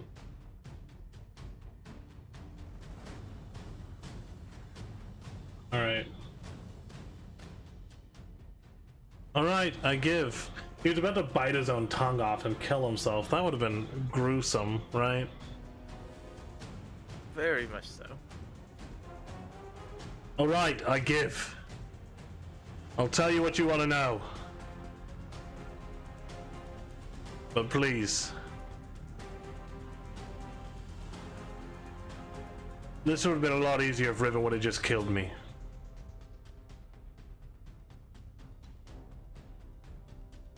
Look, we need our freedom too.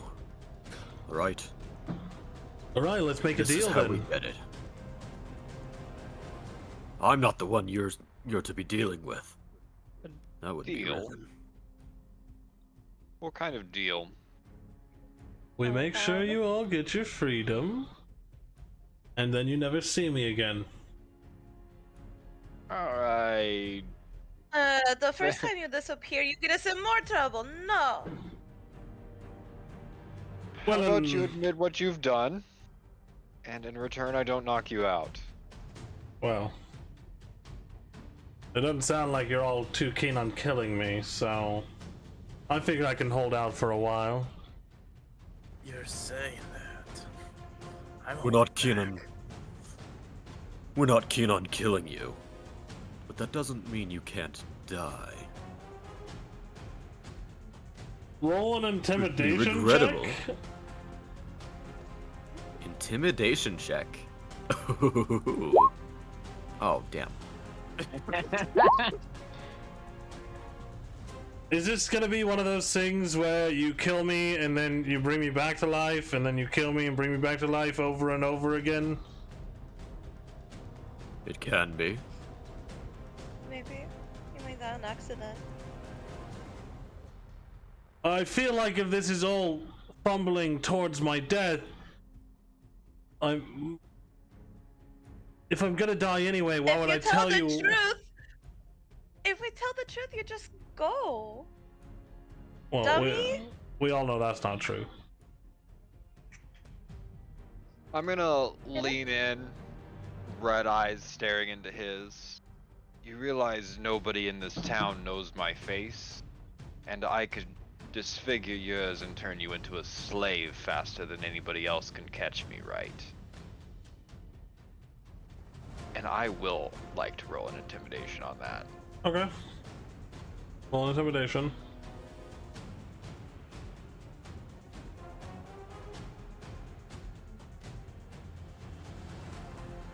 There is definitely something going on with my roll 20 sheet because it does not match my other sheet.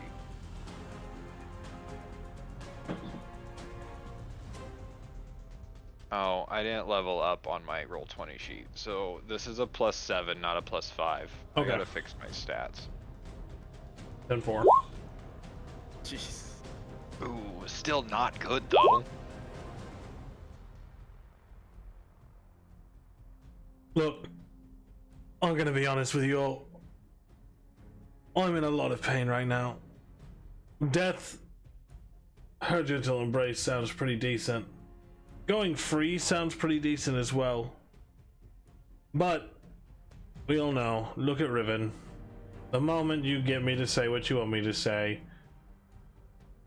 I'm dead. Or I'm thrown in a jail cell, and then I'm dead. I don't have a lot of friends. As you can imagine. Not friends of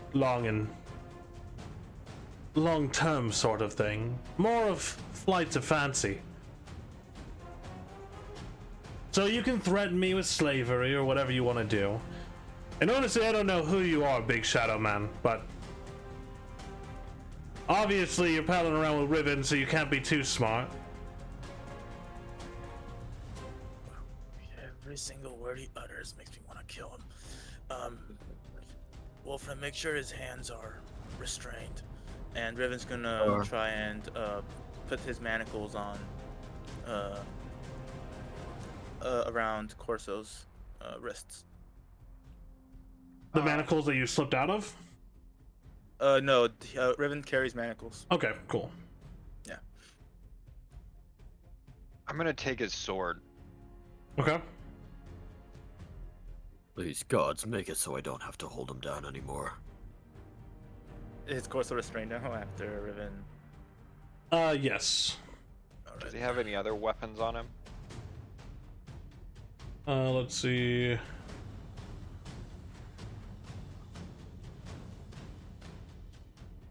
So the sword disappears when it leaves his possession. As for other weapons, he has a dagger. The hilt looks like something that's been carved out of like a wasp nest. He has another dagger that is curved and dripping with a green substance. And those are the only weapons that he has on him. You don't know where the rapier went, but it disappears into black smoke as soon as you take it from his possession. Alright, I'm gonna take the daggers, however, I'm going to use cloth from my bag, because I have the traveler's cloth, to where I don't actually touch them motherfuckers. Okay. Fair enough. Won't blame you for that one. I don't fucking trust you anymore, that's why. Me or Corso? Either of you. I've never done anything to ruin your trust. Other than put shiny things in front of you. Lots of shiny things. Lots of shiny things. So you wrap the daggers in cloth and put them in your bag? Yes. Okay. Look, you all can have whatever you want off of me. That's fine. If you're looking for me to admit any wrongdoing, that's fine. I do wrong all the time. But you gotta be more specific in what you're wanting me to admit to so I can sell it like I actually did it.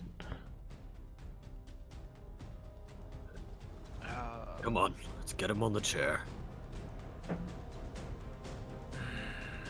I'm just gonna start dragging him over to the chair that Riven was in earlier. I'm gonna grab his other shoulder and assist with this. Okay. Motherfucker ain't getting free. Let's see here. Anzor, we have him.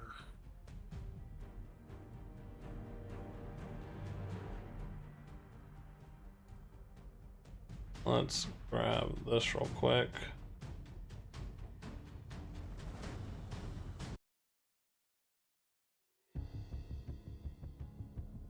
So, you pull him over to the chair.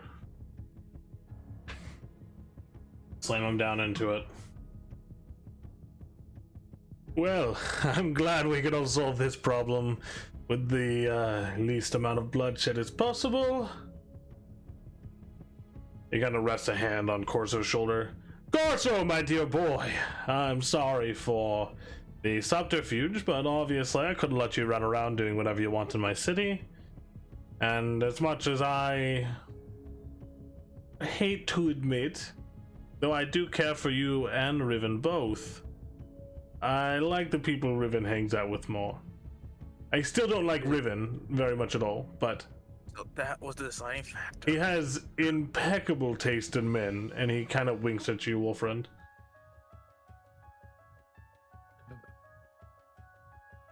Alright, I kind of really want to kill Corso now. Please restrain me, Mothra. That was John Zor who. No, I winked know, at but he still Wolfriend. wants to kill. Okay. Yeah. Okay, Alright. fine. I'll reach down and grab his hand. Right, so where are we going with this? What do you want me to admit that I did? I've done a lot of things. It's hard to remember all of them. Our objective first and foremost is to clear our names, yes? Clear your names for Yes. what? What wrongdoing did I say you committed? Well, we didn't attack you. You weren't some helpless traveler. You were fighting. Right. I was fighting Riven. So you lied to the police. Well, no, I was fighting Riven and then you all attacked me. We were defending our friend. Right, but it was a one-on-one battle. Except we made the deal that you would appear to be dying, so Riven would think that he killed you and then he'd leave you alone for the rest of eternity. Right, but then Riven was very weak and it was really hard for me not to just try to kill him at that point. You can't really blame me for that. So you... Except you went against the deal, so we went against the deal. Right, but You started it. I started with Riven. I didn't start it with you all. Technically Also, speaking, Corso, stop acting like you're some noble knight in shining armor bullshit. first of We all, both know you would never have acted on the deal, whether you liked it or not. You only Riven. think about yourself. Riven, first of all, I've never been a knight in shining armor. I'm a lovable rogue. We all know that. Lovable. You Yeah, broke the deal with me, so it was fair game. I don't even know you.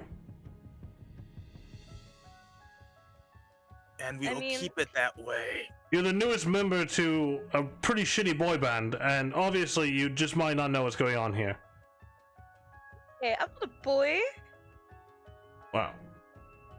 Well, I know you're not a boy, but it's going along with this kind of theme that I have going for your group, where I make fun of Riven and his looks and the fact that most of you are pretty dark and dreary looking. I'm not dark and dreary. Well, I mean, you did murder a few people in that one town and were covered in blood. I didn't murder anybody. The sword did that. Well, that's like me saying I didn't attack Riven, my sword did. No, it's not. It's not even the same thing. You would normally attack Riven. I would never kill innocent people. But you did. But I didn't. But you did. This is like But a I weird didn't. I convoluted was- thing where you had a blade that you're saying made you do this. Do you have proof? Jonzor, would the guards be upset if I started cutting his fingers off? Let's not resort to that yet. I would assume the guards would probably be pretty upset by that. I don't know how intact they want him, but also they are on my payroll, so if we need to loosen a few appendages, I'm sure we can make some allowances. Let's not resort to that yet. We Wolfram, tried my he way said I can first. cut his fingers off. I know. I said loosen appendages. I'm saying to wait for just Broken fingers a is where I moment. will draw the line. look. My way first. Now, You've got 10 minutes. confess. I am going to cast command on Corso. Okay, what kind of saving throw is this? Wisdom save. DC Wisdom saving 15. throw. He is not proficient in wisdom saving throws. Ooh. That's a 24. Fuck me. Oof. All right, Wolfren. Fuck me. +6. He has a +6, yeah.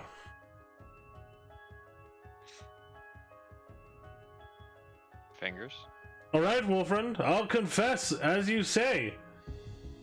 Like we've discussed, I was attacked on the road. I may have been fighting when it happened. Nevertheless, I was attacked. In regards to the claims of the Fight murder, you initiated. regardless, in regards to the murder that I claimed you all did, technically it was Mavra's body doing the killing. So technically, also not a lie. Riven summons his packed weapon in his hand. A cursed item as its puppeteer. You know, Look, we all have curses to bear, Wolfriend. You have yours, I have mine. Though I'm sure if we throw up the little zone of truth in front of the guards, we are all gonna have a lot of truth coming out that we don't want, right? Not me. I'm gonna reach down and break his middle finger. Yep. Done it. All right. Staring at Wolfren the entire time that I do it. So you reach down, you break his middle finger. Do 2 points of damage. For a middle finger? Yeah? It's just broken. Yeah, it fucking hurts. He can pass out from pain. Let me go over to your room real quick and break your middle finger. You tell me how many points of damage you take. I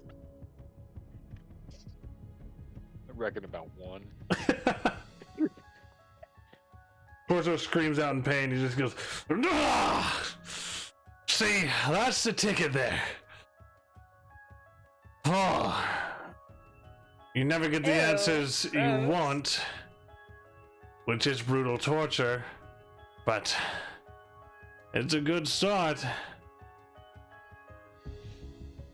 I got 9 more fingers to go. How are we really gonna handle this? If you're wanting the truth, I've already given it to you. Any guards listening around here can fact check me with any sort of truth spells they want. So I've got to cut out his tongue. Well, he wouldn't Let's be able to talk, but that would be not much do better. that. But Riven just approaches Corsa in the middle and points his spear at Corsa. Look, I think you're not afraid of dying. You never were, Corso.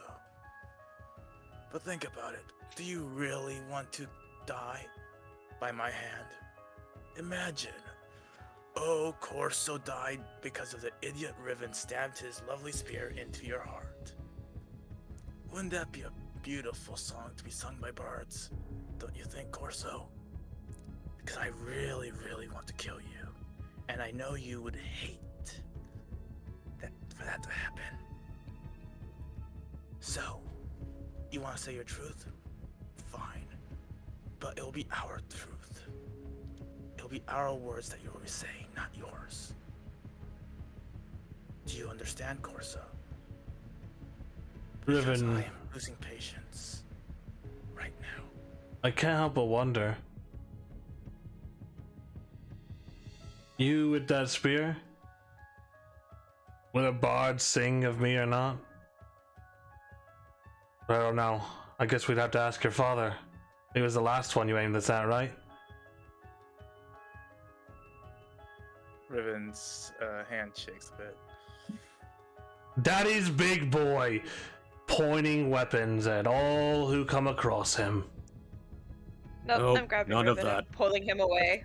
I What do you am mean by that? clasping my gauntlet over Corso's mouth. Dragging him away. Strength check. Come on. I need an athletics check from Mavra and Riven. Athletics. Yep, to drag him away. The 26. Riven? Come on, Riven. Yeah, he can't win it. So It's a that's 2. it to win. You wouldn't because okay, Riven wouldn't really resist Mavra that hard anyway. We all know that. I don't know. I think Corso's probably getting in his head a bit. Wolfram, Really if I- bad. If Like I the kill father. him, you can bring him back, right? I would like to yell out. With a hefty I'm gonna gold yell out, cost, yes.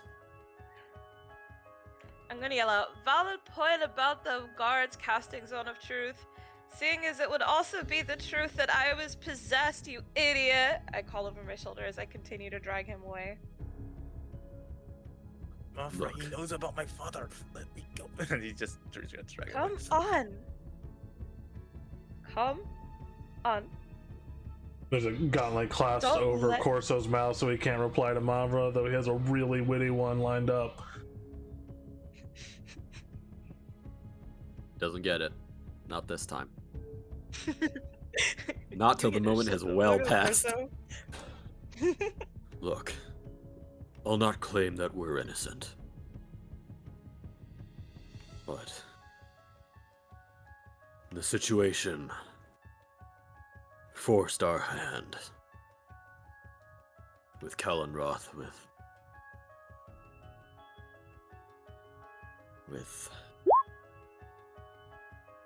you going back on your part of their of the deal.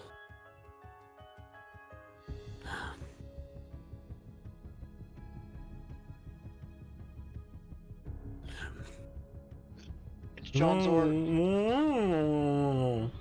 Yeah, I'll take my hand off of Corso now. See, that's the real sin, don't you think? As you know you're not innocent. And you still wish to take another man's freedom away just to secure your own. But do as you will, I'd do the same thing. Hell, I have. Even after this, if I live, I'll do it again. I hate him so much. Maybe not to you, but to the next poor schmuck who crosses me. John Zor, how many platinum would it take for you to make him get arrested and us go free?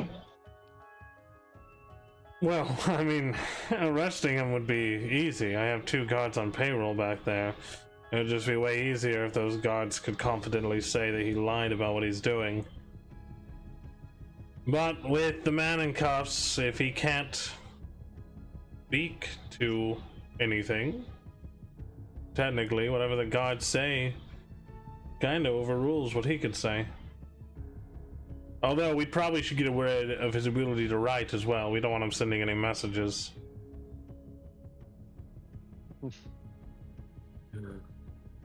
But, like Mama Bear Wolfrin said, no brutal torture. That's his new nickname now. Mama bear.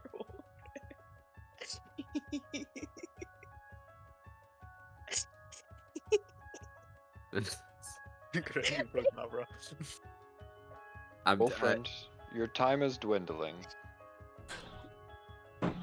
It's... Ugh. I wish very much for us to not have to resort to such cruel maiming. But you're not making it easy. Look. We're in...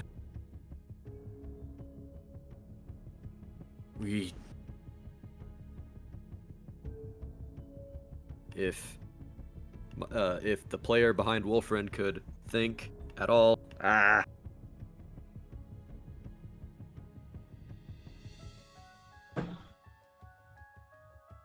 Look, we've done wrong. That is undeniable. We are still here, and we are trying to make things right. All we can do is stop further harm. And as it stands, preventing the most harm would involve you in chains. Unless you can convince me of another way. But as it stands, I'm at my wit's end. All I know is that we must be able to move freely if we are to stop many other injustices and tragedies that are well within our power to stop. I finally understand. You gotta turn to look at Johnzor. Johnzor, I understand. I understand it now, Wolfrin. You're the tortured hero. The man who thinks that your sins can be worth it if you were to save a certain amount of people. Right? The whole for the good of the many, right? You're the one who has to make a comeback to prove that all the sins you've committed up to this point can be overshadowed by the good. I finally get it. You're just a stereotype. I mean, I'm not any different, don't get me wrong. You know, the brackish rogue who mills his way through life, finding a different woman every week and swindling his way into whatever situations I need to be in. And Riven is the befuddled fool who pulls through in the end, right? Mavra, the witless princess who doesn't quite understand our customs but still makes it through somehow, and everyone loves her because she's adorable. I don't get this shadowy guy's vibe yet, but I imagine it's something like Lost Soul or something like that, right? Something weird but tangible. Get to your point. The point is, we're all stereotypes standing in this room talking about whether or not you're gonna cut out my tongue so I can't tell anyone the truth. But at that point, why are we even arguing? The decision's made for you. More people in this room want me dead than want me alive. Even if I get sent to a prison, I'm dead within the first day. So either way, whatever you do here, Wolfried, you condemn me to my death. So you might as well just get on with the tortured hero act and make the decision that you don't want to make. Because in the end, it doesn't matter. None of it matters. I don't want you to die. No, I do. you're wrong. I know Is he full saying well this? where this path leads. Where my path leads.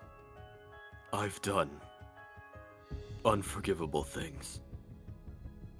And all this, what I do, I can't make up for it. Not now. Not ever. All I can do is stop these injustices that I've wrought from happening to other people. Other innocents who have neither the strength nor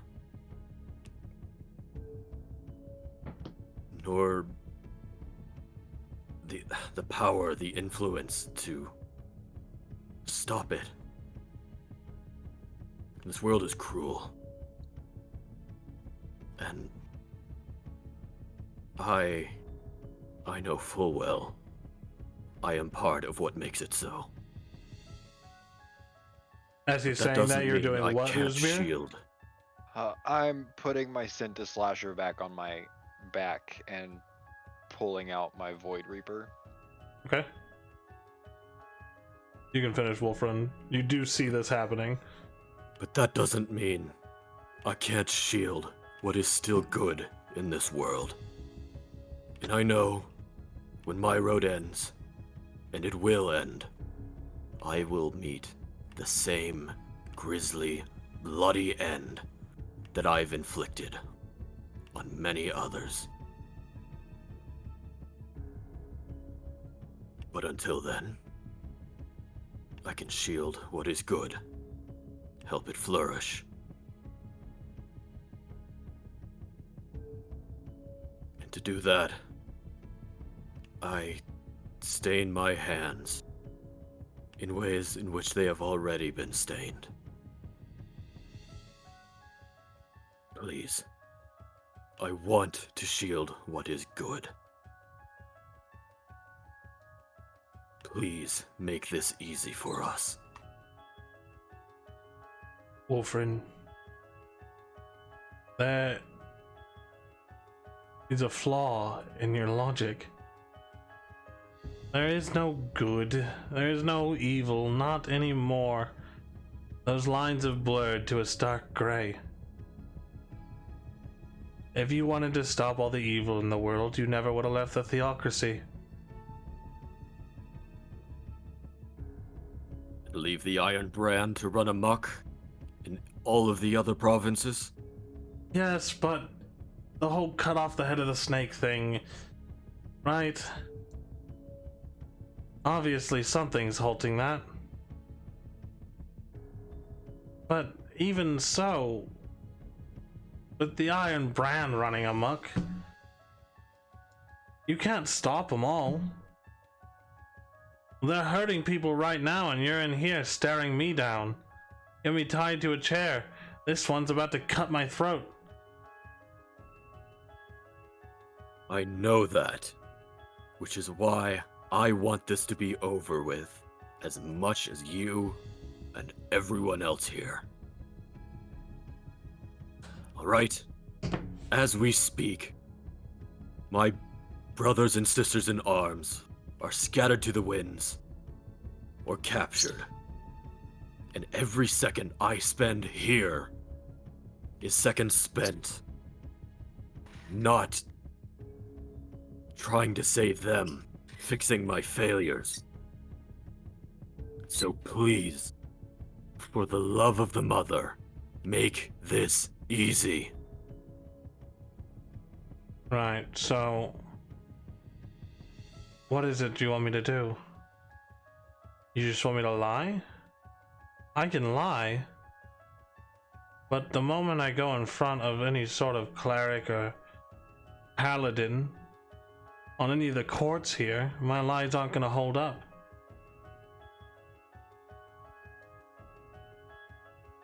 Look, I want you to know the full situation. How our hands were forced, right? Callenroth was, or is, an artifact of dangerous and not fully known capabilities. We know it is possessive. We know it wishes to kill. We have sources that we are trying to piece together. But still, we were taken advantage of by this malevolent entity. We did the best we could.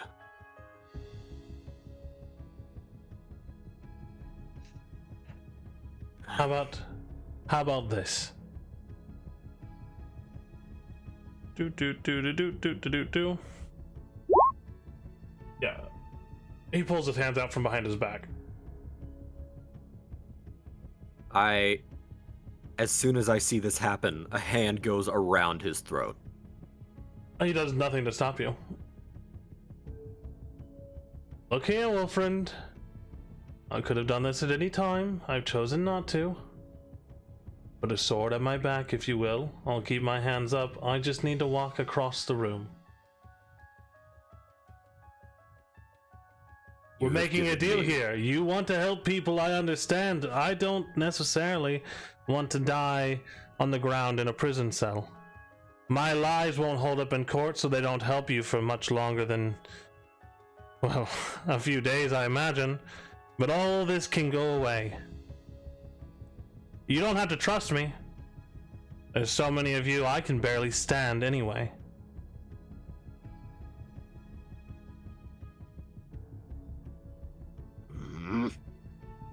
I'll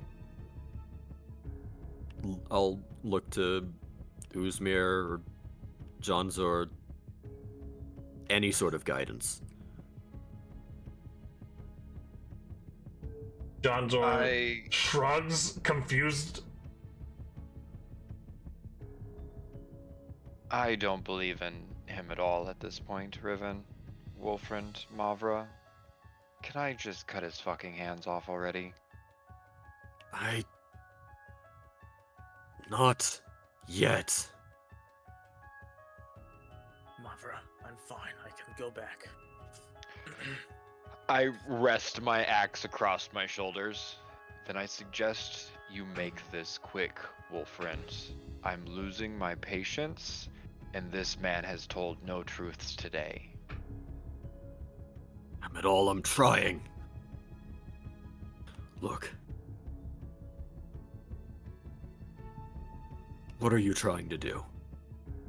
I'm trying to make this a win-win scenario for all of us. Can you perhaps elaborate?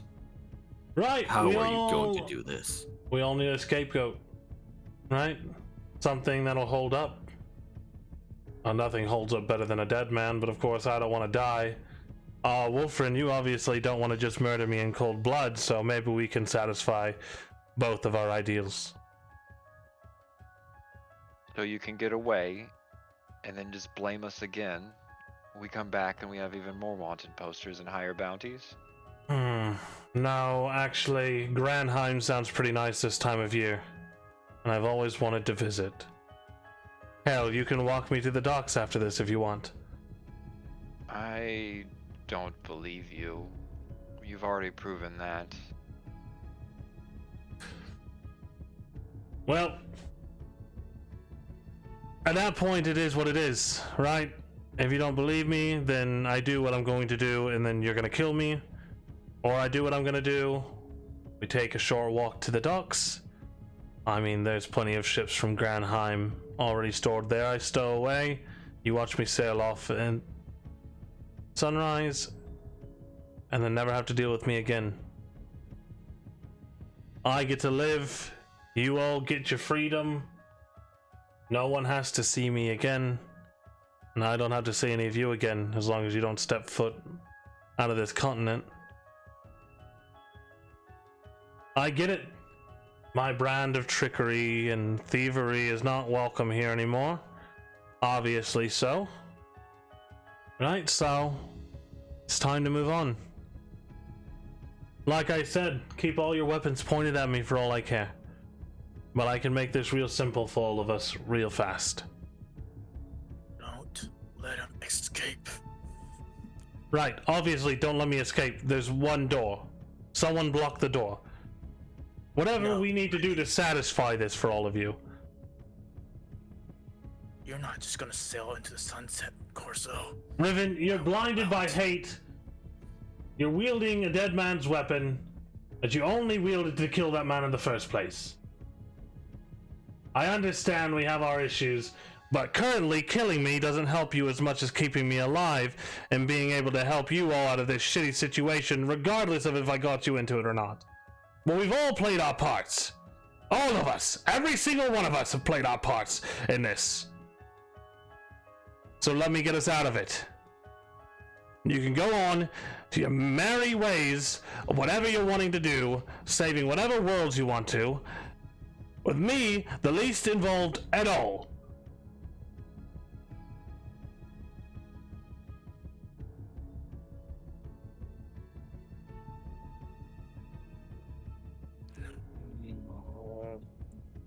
Steps forward. So what will it be? Kill me now, or let me try to salvage the situation? Leave it up to you. He puts his hands up. Usmir, what's your vote?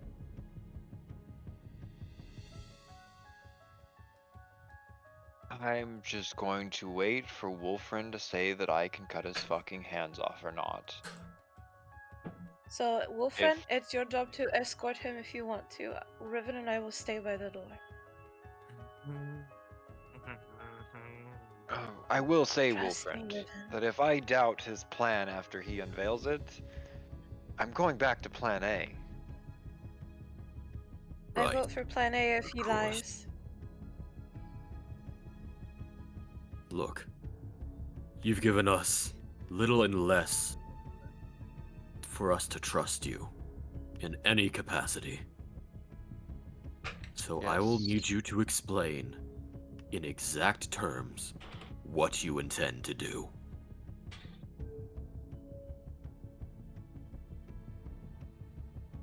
It's hard to explain. Really, it's just a matter of mistaken identity.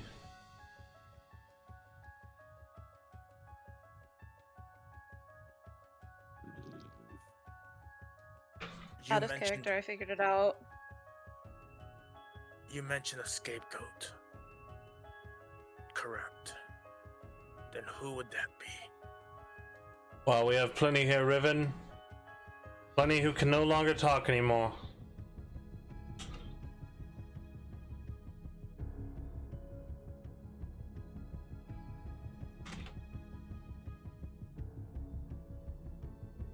Probably not gonna do me much good. But can I get an insight check Yeah, roll an insight check. just on this general vibe? Yeah, 18. 18. He seems to be truthful. I'm not gonna roll for him. He genuinely doesn't want to die. He genuinely has a plan that could get you all out of this if done properly. If done properly. With us, that never happens.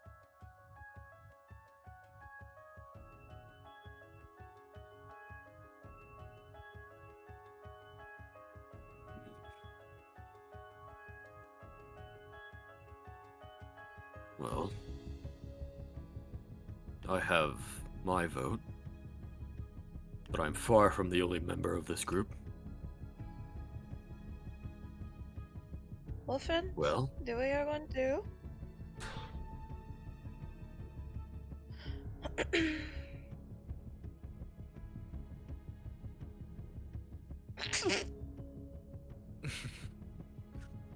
God damn it. So everybody knows why she laughed. I just messaged her that says Uzmir has a hunger only hands can satisfy. Carl, that kills people.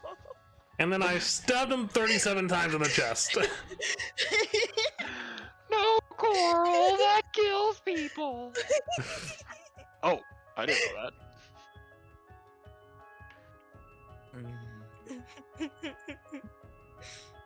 Oh god, that's great. I get the best DMs, I swear.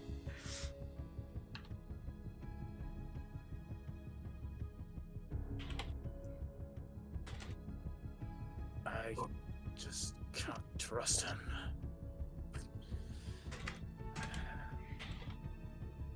But I trust Lavra. Lavra, just do what you need to do. Wolfriend, Uzmir. I'm gonna take a step over and grab, because Wolfred's still holding by the fucking throat, right? Yeah. yep. Okay, I'm gonna reach over and grab Wolfren's arm, kind of like wristish.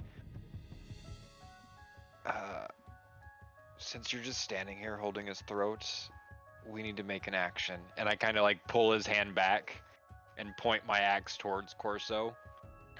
Walk. Right, delightfully so. Glad we're all on at least a similar page at this point. Please don't talk. It just makes me want to kill Not you. entirely. What is it exactly you plan to do? What's your plan? Well, my plan's quite simple. We need someone to take the fall, and so we get someone to take the fall. Who? Well, like I said, we have plenty of people here to do so. He starts walking. I'm just gonna shadow Uzmir's him right closely. behind him too. Yep. Definitely understand that. He leans down to the man on the ground, and as he presses his hand against the man's face, you see a strange happening, which is mostly the fact that the man's face starts to morph and change.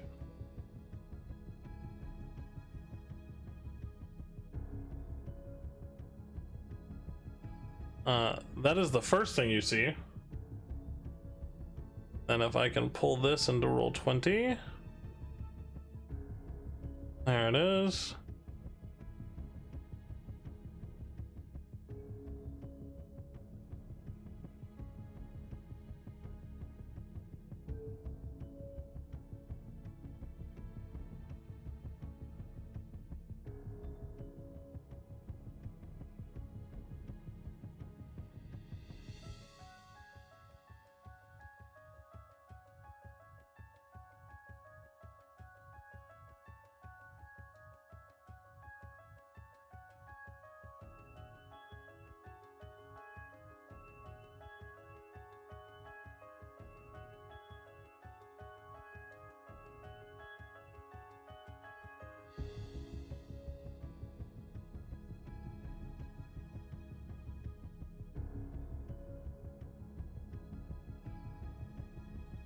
Then you see Corso's face change.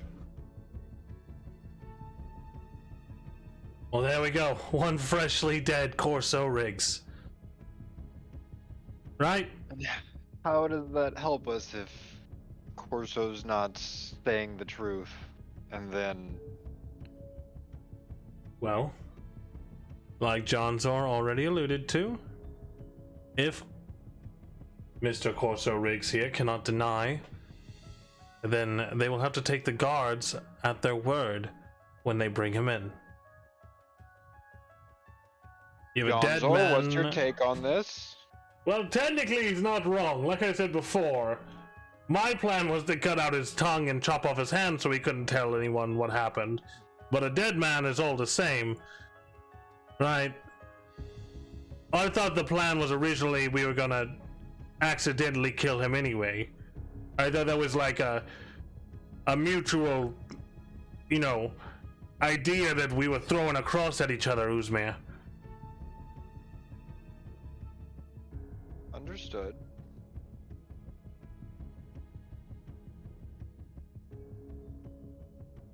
Right, so, you see?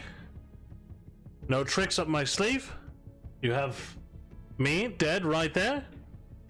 Now he escort me to the docks, I get on a ship, and I leave. I'm on my merry way, I don't come back. You'll never see me again. How long does the spell last on his face? Oh, it's permanent. Ew. Yeah. Let's.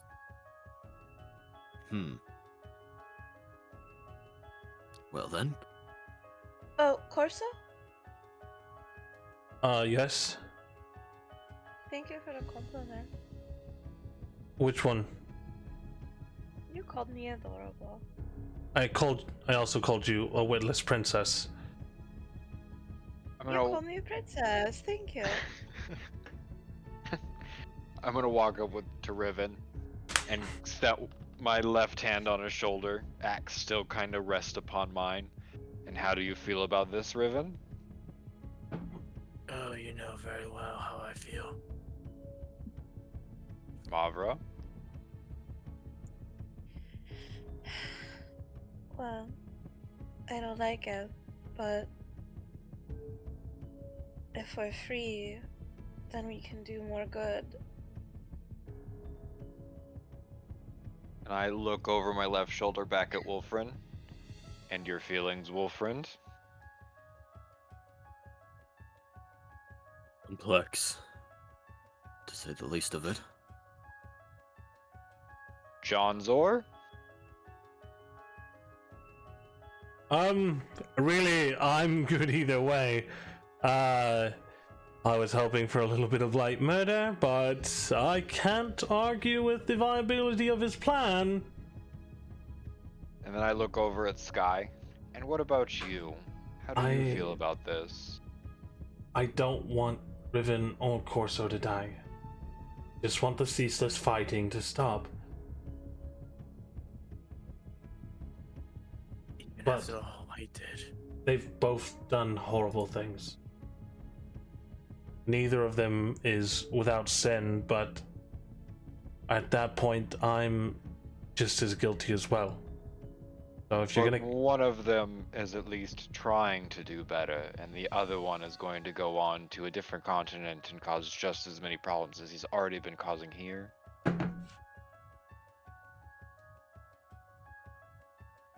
who's to say Corso won't end up trying to do better? I mean, obviously, You've been with Corso for a long time. I think we could all say that. I was with Riven for a long time too. He did a lot of things, a lot of bad things. You can't tell me journeying with him he hasn't done similar things.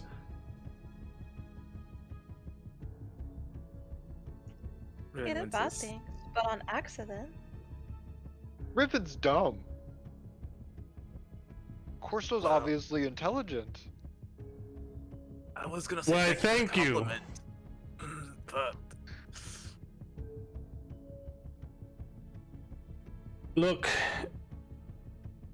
you're all voting on whether or not I live, and I understand I don't get a vote in this matter, but at this point, I just wish you would decide. If I'm gonna die, I'm gonna die. I get it. I do. I'd rather just be on my way, quite obviously. But I understand. Riven, if you want to kill me, I won't stop you. Those who are willing to grab for it should have their chance at redemption. In whatever ways they can. all right. Gods Mavra, know you- I've been searching. Mavra Uzmir, do you think I should kill him? Yes or no?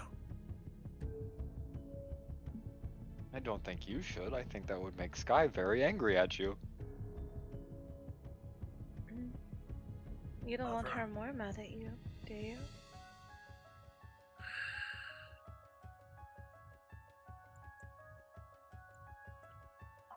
It's complicated. Well, How is it complicated? Either you want her mad at you or you don't. I don't care about what you two think. I don't think anybody should murder anybody unless it's to save people. Riven approaches Corso.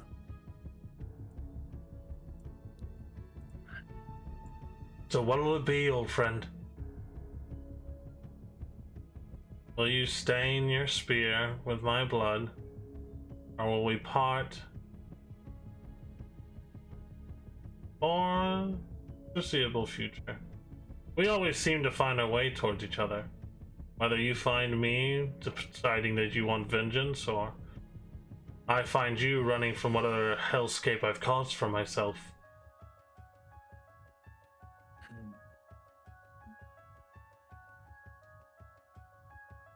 I so want to kill you. Oh, don't I know it? But I'm not the Riven that you once knew. I may be a dumbass. He said it, not me. Because I am. I never pretended to be someone I was. I tried that. And I got people hurt along the way. But you know what, Corso? There is someone I hate more than you. And Riven holds up With his the spear. Wolfren. Like Wolfren, yeah, it's Wolfren. Stab What? Wolf into the neck. Jack, not Wolfren. It I am the fortunes big now. bad. I'm the big bad now. Riven holds the spear. A birdie told me. And you know who could well hold the spear. You said that before, my father. You say he is dead. This birdie said he was alive. And you know very well the information you hold. It's almost on par with John's sword sometimes. Even though I hate saying that, he probably hates me saying that. So tell me the truth. Is he alive or is he dead?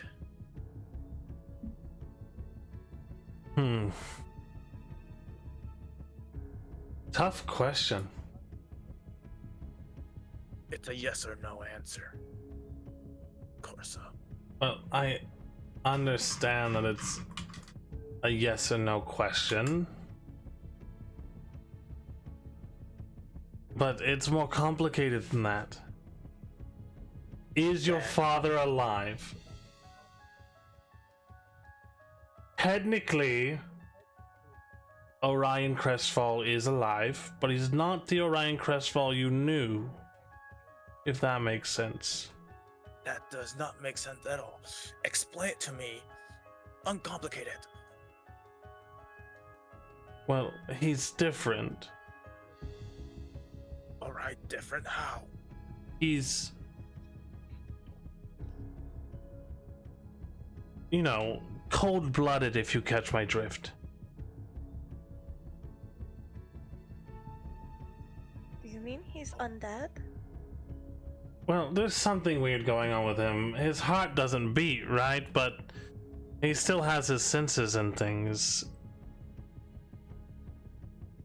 But he doesn't want anything to do with you, Riven.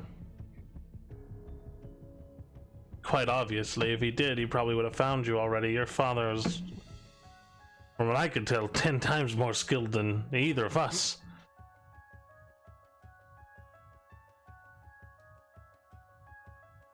I see. I see.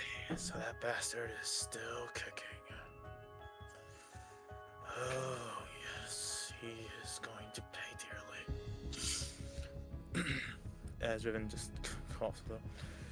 You're lucky, Corso, that my hatred for you is not nearly as much as someone else.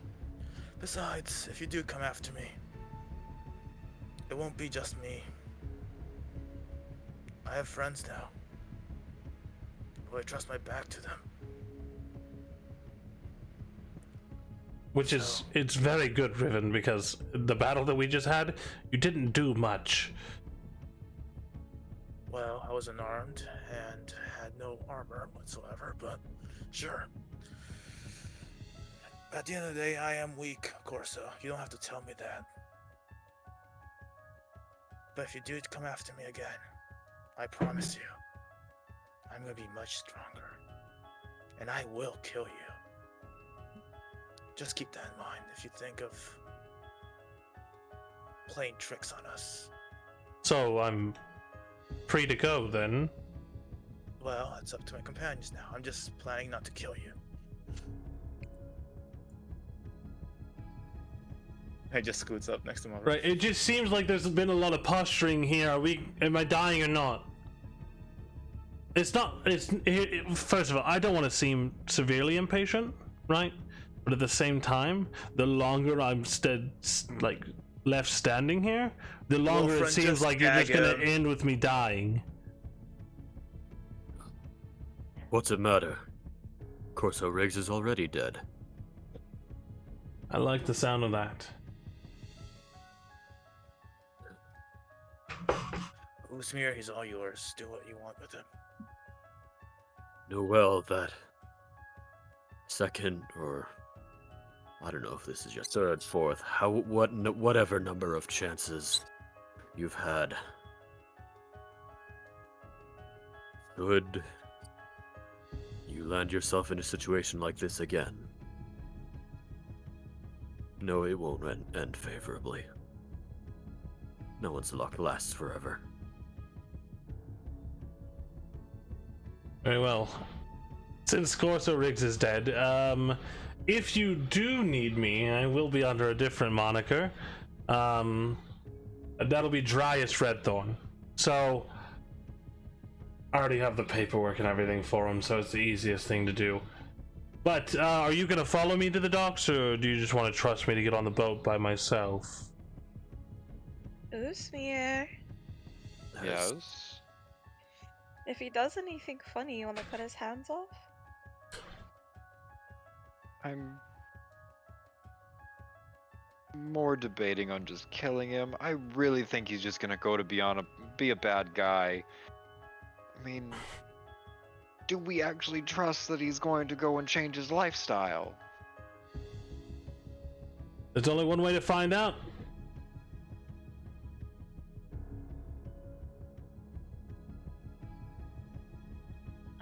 I'm a new so man. The change to this man's face is permanent? Yes, I actually altered the bone structure of his face. Like permanently?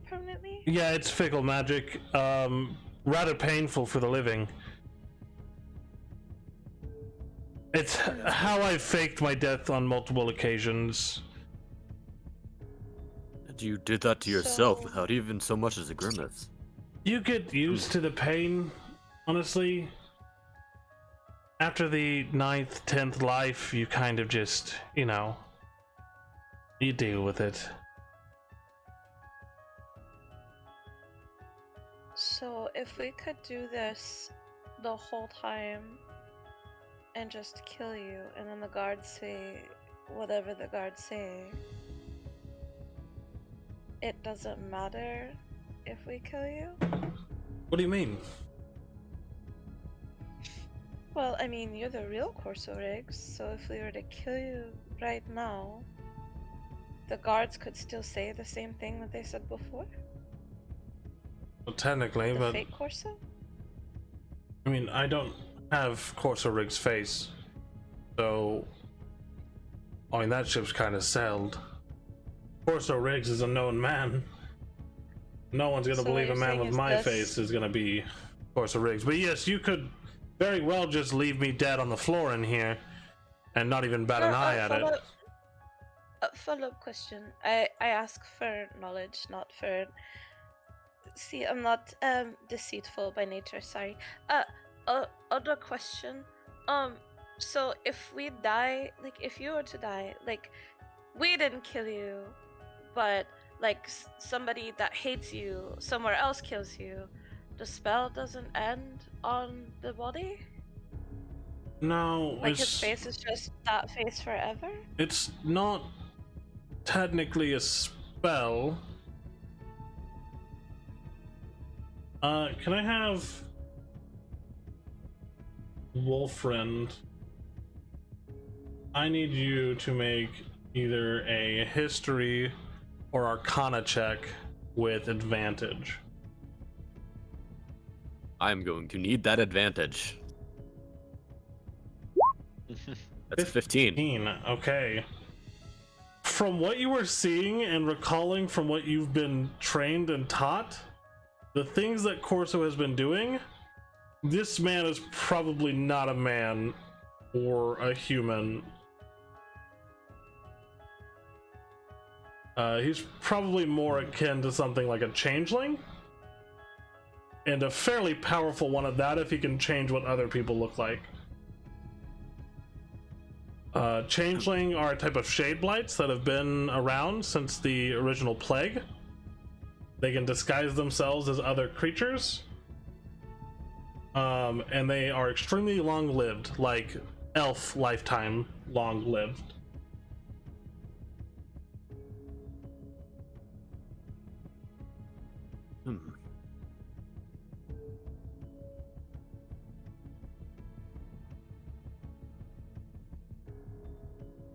Intriguing. What's the play, Wolfriend? Well,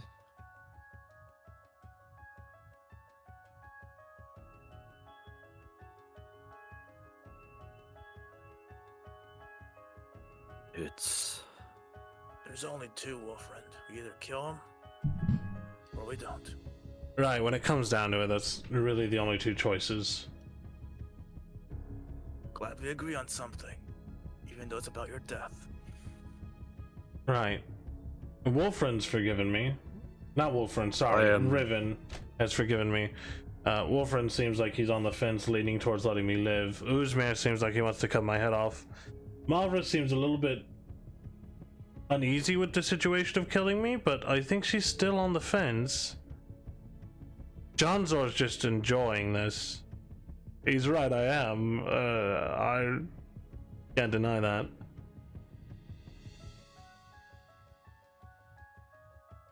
See, Corso, the more I'm you not- talk, the more we want to I kill don't you. believe in I'm not murder.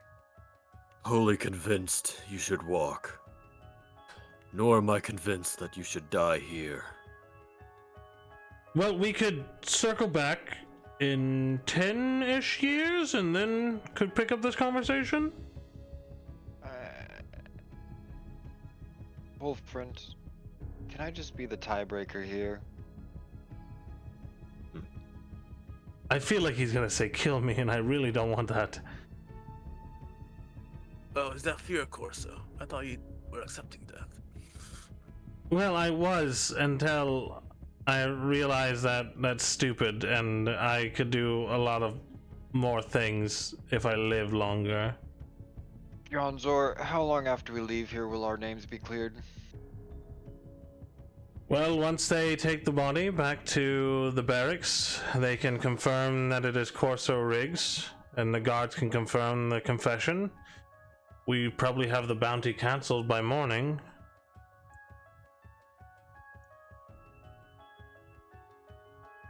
Team, I think we should go.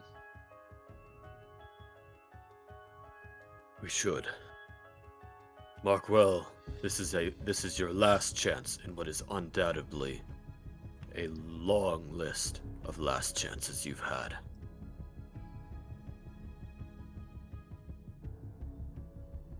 I can't disagree more. You know. But I will say this, and he holds out his hand towards you, Wolfriend. Go on, take it. Right. Uh, I'll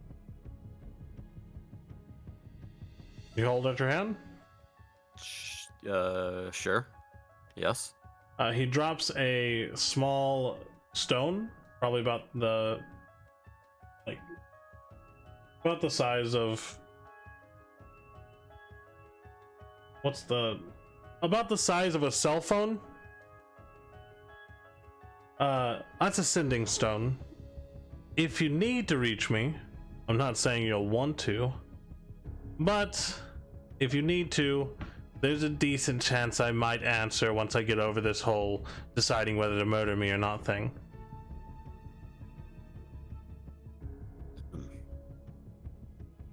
I'm gonna tap Corso on the shoulder. Corso? Yes, Mavra. I don't believe in murder, and I don't want you to die because I don't want anybody to die. I want you to live and become a better person. But, and she's gonna lean in and whisper in his ear, and this is no bluff, if you come near Riven again, I'll cut your head off. And she pats him on the shoulder and then walks back over to Riven. Right, well, I believe that is my cue to leave. Oh, we leave first. Jonzor and I toss a platinum piece to him. Can you make sure he's dealt with after we go?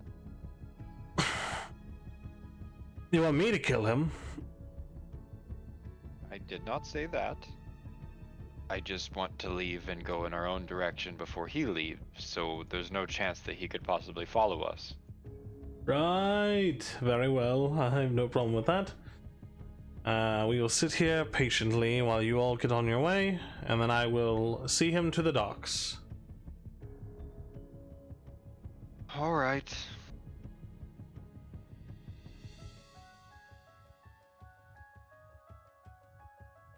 Need to make sure. Okay. Shall we, team? Well, since did you loot the bodies?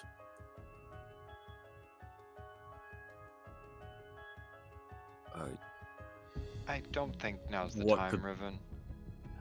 Well, just asking. They're not like to have much.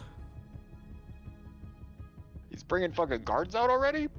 Let's just go. Yeah, the guards already know your guys' faces. You're on wanted posters. They're in on this. It's a right proper mess we've made. I'm gonna check this guy's pockets before we leave, because he was the old man. Okay.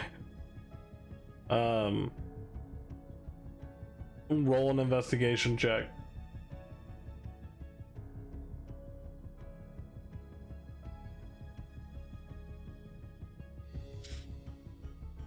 With a lovely, intelligent crew.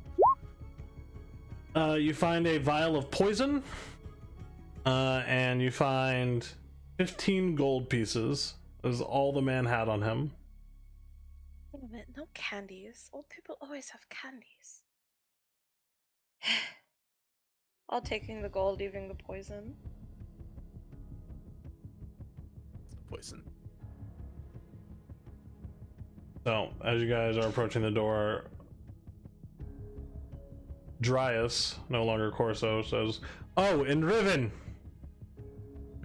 I don't know if it'll mean anything to you, but when I did meet your father, he said something along the lines of the sins that bear down on humanity will manifest or something like that. He says, now that the Harbingers awaken, everyone is doomed. So, bear that in mind. Don't know if that'll help you find him, or if that means anything to you, but you seem like you're into the same kind of things." Also, could you repeat that DM real quick so I could jot it down? What's up? Could you repeat it like, so I can? The whole thing? He's right. Yeah, the sins of humanity will Manifest. Now that the Harbinger is awakened, we are all doomed. No big deal, just adventuring with some primordial goo. What? It the happens fuck? all the time. Oh, great. As Riven just follows back.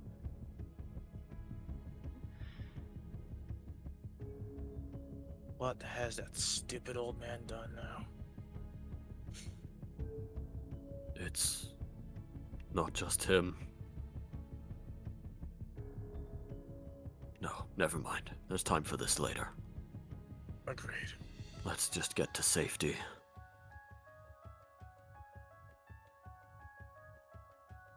So, as you all begin leaving the warehouse, I lower my axe and cut the void and kill him. okay?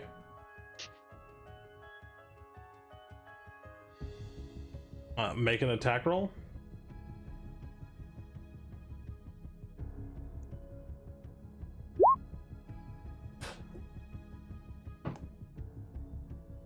Oops. Big oops.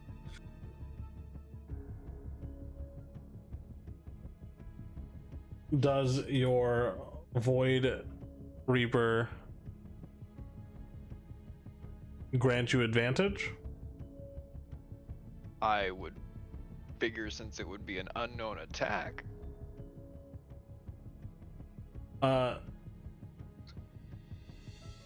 I would say that he's probably still pretty on guard. He doesn't know the ability. He does not know the ability, but he's surrounded by people who want to kill him. But that is fine. We will say you have advantage. So you can roll damage. 12 points of damage.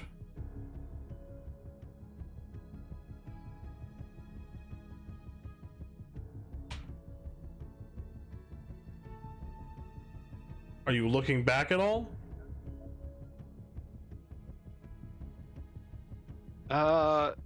Slight look over the shoulder.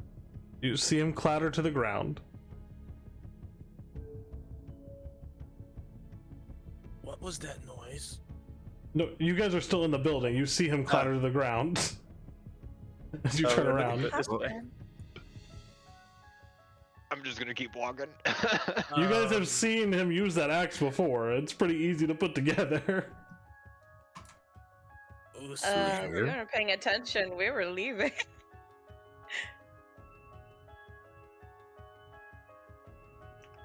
Did he succumb to his wounds? No, I want to point out a couple things. This is not a subtle thing. Uzmir has to swing the axe like he is attacking. You guys see him Oh, walk okay. through the door, swing his dimensional ripping axe, and then you hear a clattering and turn around and see a giant slash through Corso's So we can't body. we can't put like 2 + 2 is so Uzma did. Yeah, it's very 2 obvious. + 2 is Uzmir killed that guy. Well, that's So cool. yeah. Wolfram just sort of stands there for a second,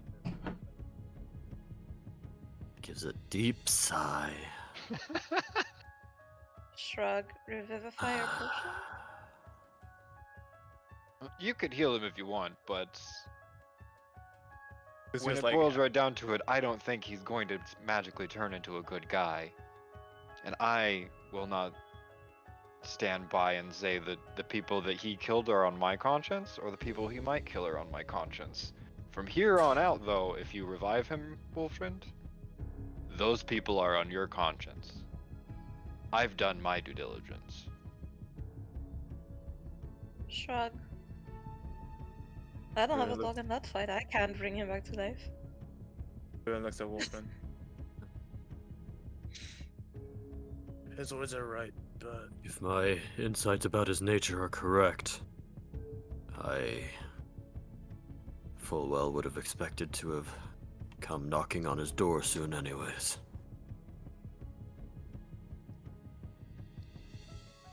well, I thought I would feel better, but no, well, still the same. Well, let's go.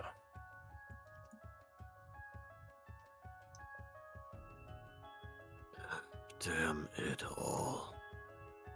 I mean, if you want to revive him, you can go ahead, Wolfriend. Not particularly.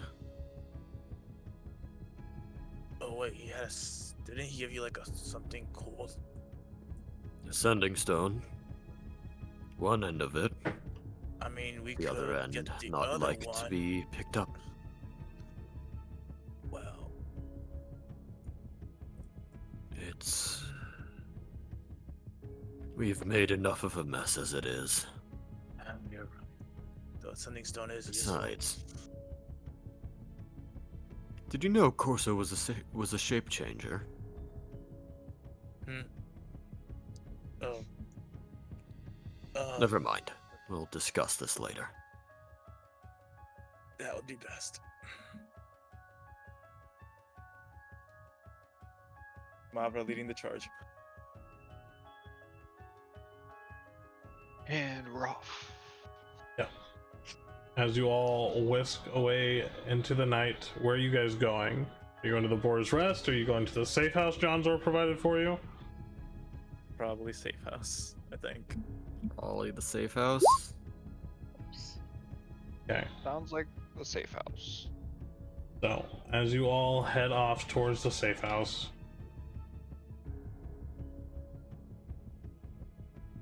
go.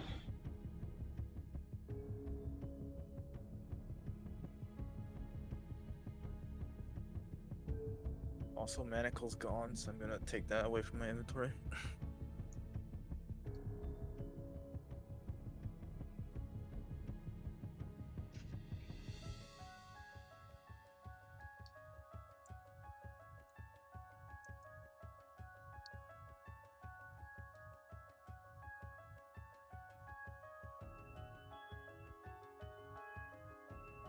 Alright, it does not take long for you guys to get back to the safe house. Where you find yourselves in the dead of night, some of you beaten up pretty badly.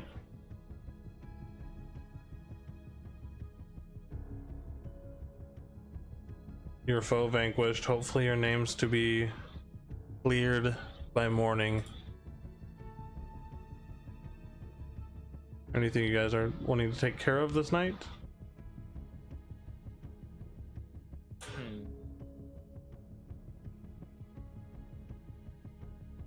Revan's gonna try and find like an open place in this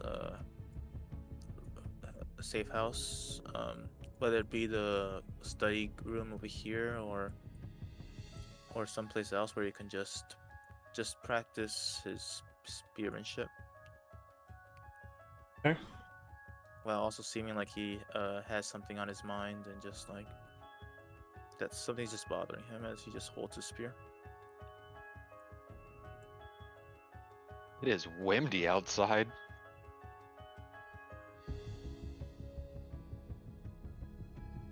It's fucking windy. I'm gonna go ahead and take off the Harbinger's mask at this fucking point. Okay. Roll a wisdom saving throw for me. Alrighty then. You That's guys not might good. not know this, but this is actually my strong suit. 17. It is difficult at first, but you manage to pull the mask off.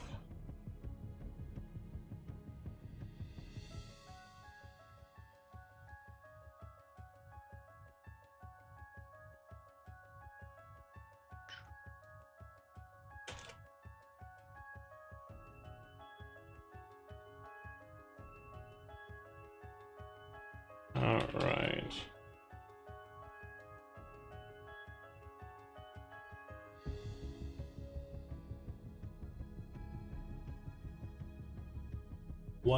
Is it the rest of you are trying to do tonight?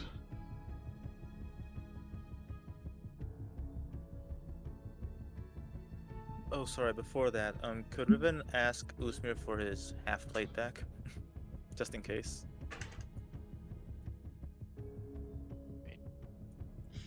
Yeah, you Time can do to that. cook dinner. Yeah.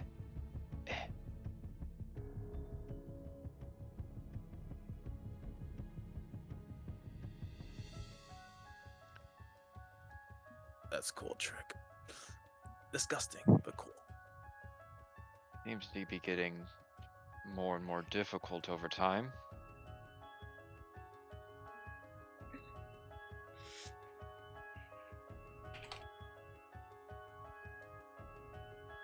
Uh-oh. Well, Big,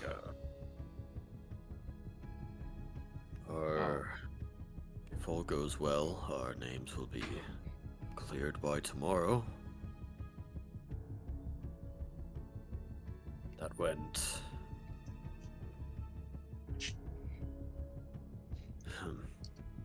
I mean, it could have gone worse. We're all alive. I suppose. It very well could have gone a lot worse. My feelings remain conflicted.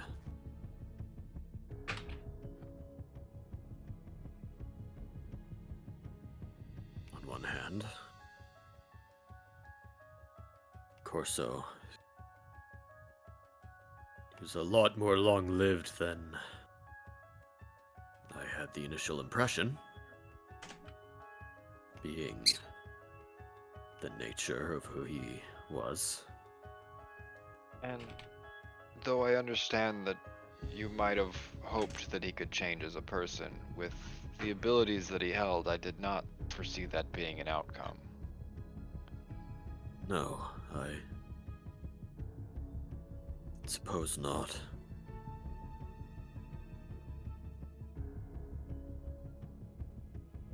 That vain hope was all that kept me from surging as much magic as I could into him while I had the chance. And yet, I didn't. I'm unsure if I've betrayed my principles in so doing.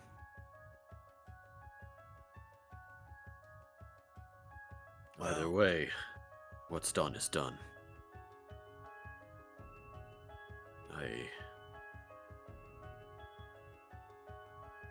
Just think of it as a greater evil having met his demise. That's it, really. Such Decisions are what I've trained for. And it's disappoints me that I had not the resolve to make that decision. Then again, the one who did seems to be the arbiter of the Night Mother herself. So, I've no place to argue. I do wish it would have ended differently. And I hope that doesn't come to bite us in the ass. Well, those guards are on Johnzor's payroll. I'm sure everything will be just fine. The guards, yes. What of Johnzor himself? Or of Sky? She didn't want to see him dead. And yet, there he is. I don't know about Sky, but For all Sky knows, she doesn't know where that attack came from. It was far from subtle, I'll say that much. I mean, come on, Riven put it together. Riven's seen it before. I'd hope he'd be able to put it together. okay. The digs aside, Sky is pretty intelligent, to say the least. 10 times more intelligent than me. I'm sure she knows 10 full times 0, 0. Riven can't math, that's why he said it.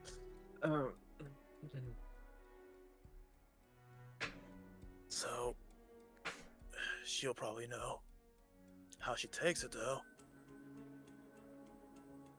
Well, she's with Johnzor at least, so he'll probably be able to help. She's always the favorite out of us two.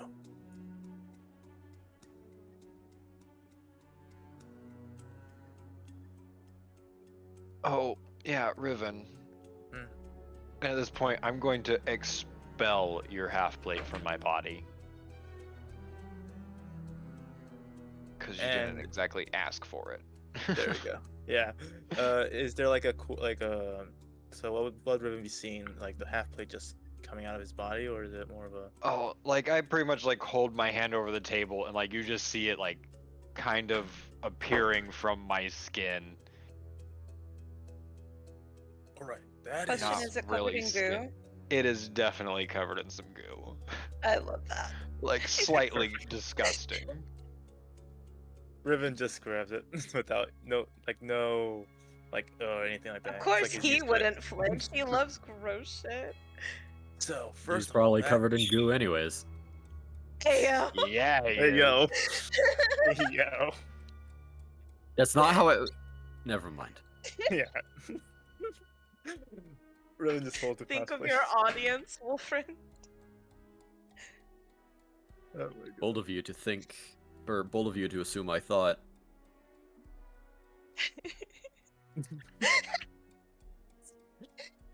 So that was very cool. Creepy, but very cool. Thank you for keeping it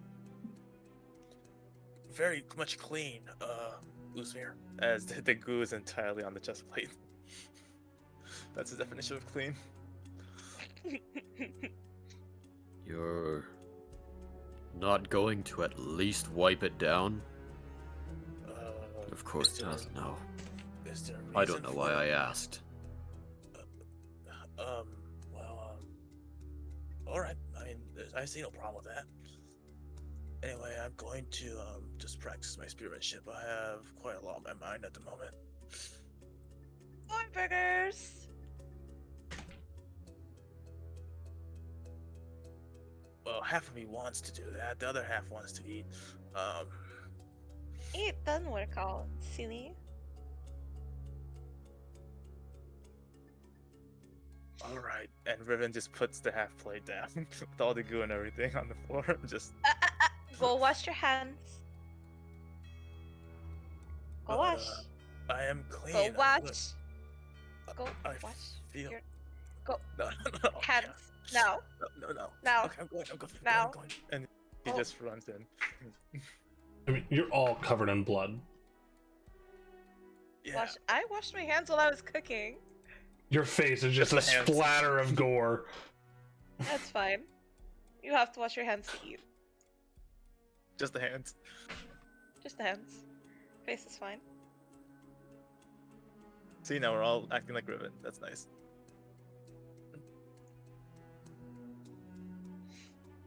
All right, hands are washed.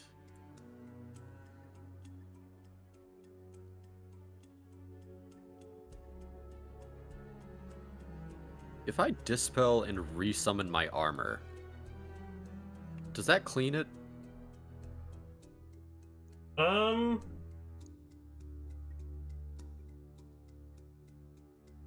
Sure. It's magic. Hypothetically speaking, can I just absorb the blood as if I was eating it? No. I don't think you can eat specific molecules off of a thing. Oh, that makes sense. That makes sense. I think if you want to eat his whole armor, you can try that. I meant on my own body. Oh. I don't think you'd be able to separate the blood from the clothes. You got a point. You got a point. You could eat your clothes, but then you'd be naked.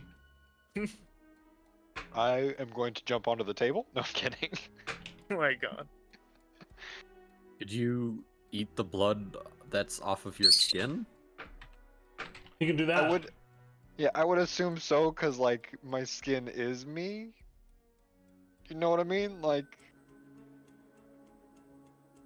Yeah, it's just the clothes, and if he eats the clothes, then it's just. So your face is clean at least, and your hands. Well then, let's just enjoy our meal. Thanks, Mother.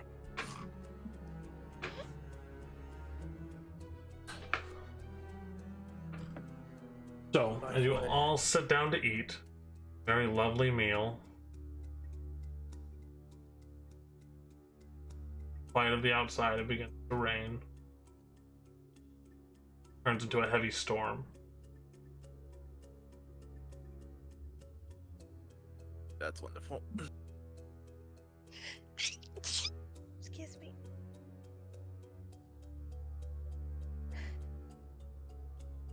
So that's what caused the rain.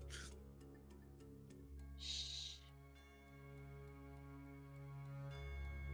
It's raining quite powerfully. powerfully? Well, I'm trying to use very fanciful words, since all three of you, well, he just pokes at Barbara. No, well, both of you seem to use them a lot, so I'm trying to learn as well.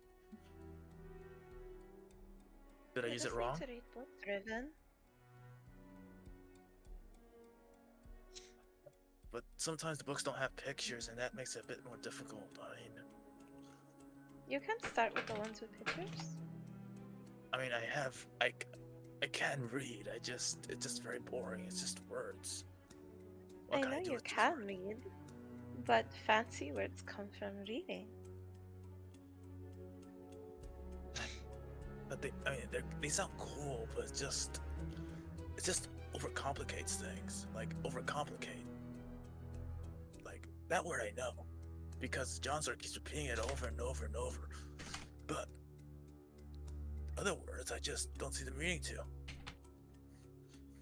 You just say the simple word and everyone understands.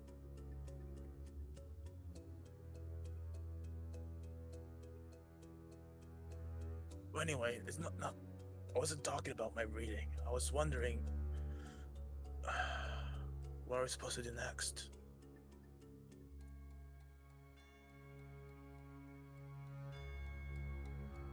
We continue our hunt. for justice for the Iron Brand, but I think our first order of business will probably to go see the priest that Kalenroth wanted to kill so badly.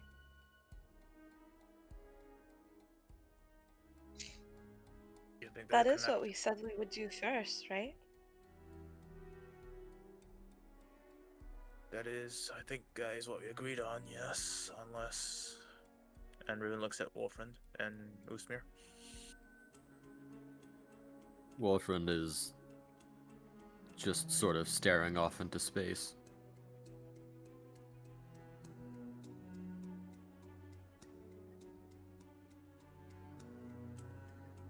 Well, Wolfram? I think he's broken. Huh? Yes? What are we doing next? Do you think we should stick with the plan after we get our freedom and go investigate the priest that Kalenroth wanted us to kill?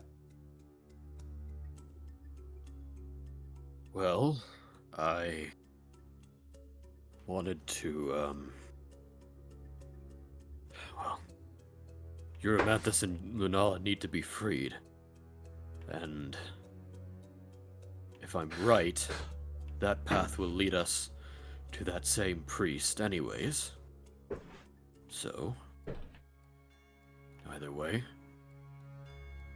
Still, I think, once we're able to move somewhat freely around the city, we should try and find the rest of the boars. Right. They'll be trying to free Eurymanthus, same as I. And Same as us. We're family now. same.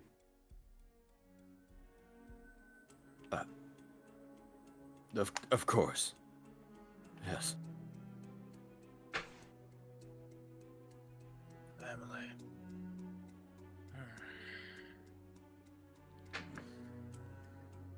Well, we do have a few more things to do in the city, though. Well, if our name gets cleared, we can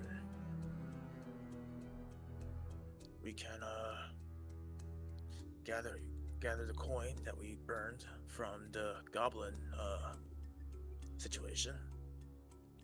And Mavra, didn't you have a few debts to pay too? I do. Provided the dressmaker hasn't sold my dress and... Well, the smith will be fine. Yeah, the smith can go fuck himself. But yeah, the dress is since Shiro isn't here, that's perfect. One of them and yeah, was supposed to be for Kavra. well, you could always just keep it on you, and then when we see her again, you can give it to her as a gift. I hope I see her again someday.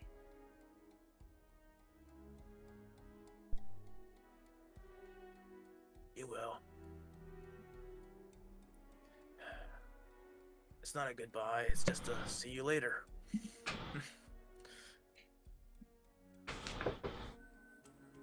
Well, you're awfully positive for once. Wow. I guess I have to be positive. Unless I just break down.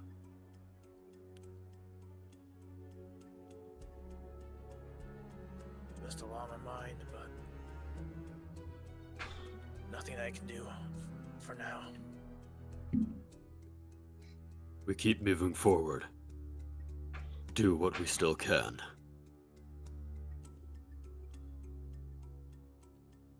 Save who we can. Yes. That's Save why the we weak. became adventurers, right? Well, Kind of. I don't know if I If we just wanted to consider kill myself people, an we could've- adventurer per se. Though I suppose it's similar enough. Riven and I became adventurers at the Adventurers Guild, and I went because it's to help people, and that's all I ever wanted to do. And if I wanted to just kill people or make coin, I would have been a lancer.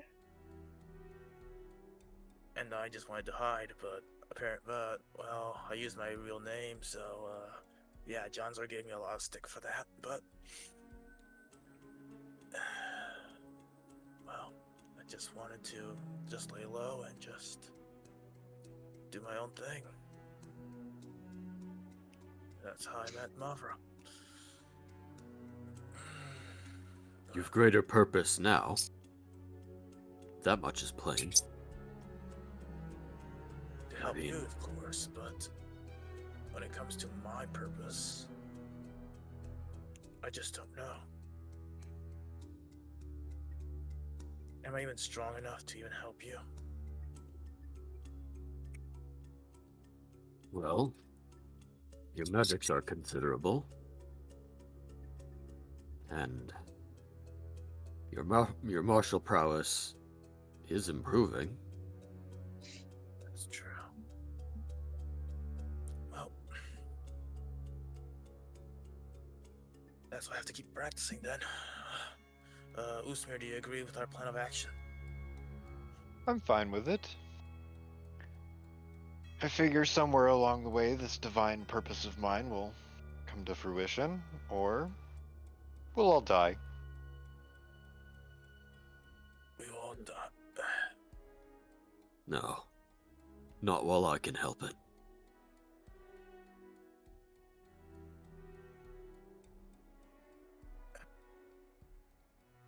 Usmir, could you perhaps ask, well, when you have a good time, if you could ask the cool magic thingy that you use with the mask, what's it called?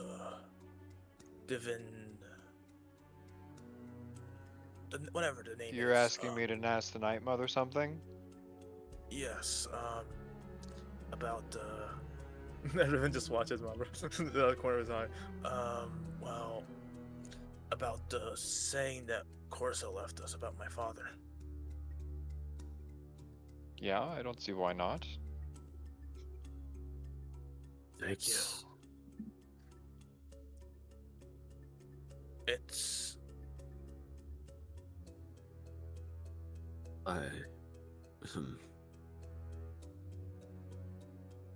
I still need time to gather my thoughts and information. But that's not the first time I've heard that phrase. It's not. No. The tome on the one that seems to be relating to Cullenroth. Wendell seems to have gleaned a similar phrase from it. So what is it? And The end of it's- the world? Could very well be. Wolfrin, roll a If- religion check. Advantage. Religion, I'm great at that. That's an 18. 18. So, with all the talk of the Harbinger and its appearance, the Harbinger is supposed to be the voice of the Night Mother, and also the thing that kicks off and ushers in what's called the Nocturne's Fall, which is, for all intensive purposes, basically a cataclysmic event, basically. Many people a few hundred years ago thought that the Nocturne's Fall was the Shadeblight Plague. Yes. Which came up, that was the driving force and creation of many of the monsters in the world that you guys have today, like changelings and stuff like that. Yes. And what was that name again? Nocturne's Fall. Right.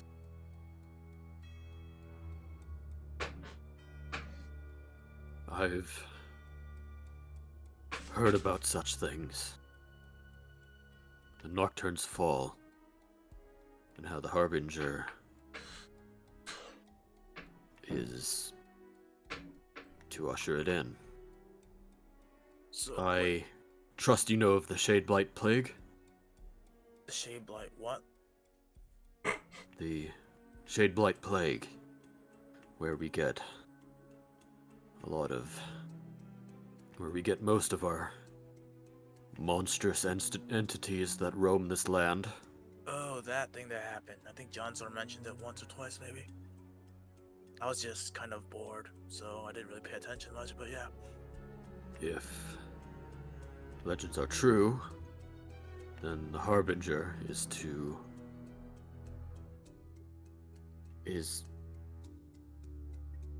herald in the Nocturne's fall, which is, from what we can tell, the Shadeblight Plague only orders of magnitudes worse. So wait, It's- wait. And I want to be clear, and you're aware of this too, Wolfram. The Harbinger ushers it in, but he is meant to defend against it. Defend. Right. Like, he appears okay, before it happens because he is meant to defend against it. Right. Okay. Okay. I worded it a little weird. Yeah. Yeah, so everyone's gonna be like, wait. So you're saying we have to kill our friend? He's like The the Harbinger. last line of defense, basically. So you're saying Usmir's the one that's gonna cause all this chaos? Our I- friend Usmir? No. I worded that strangely. The Harbinger is meant to defend against it, but still, his presence signifies the end. How charming. So the legends go. Riven looks at Usmir. And what do you think about that? About you just being, what is it, humanity's last hope or something? I mean, I kind of try not to think about it, honestly. I mean, how would you like to be the hinge pin, the linchpin, I mean, that could possibly destroy the entirety of the human race? Doesn't Wow, exactly just, fill you with joy. If I died tomorrow, I mean, most of us probably would, so... I was just surprised since you usually are more of a, well, I'd say more thinker than emotional. And maybe that's why I was chosen?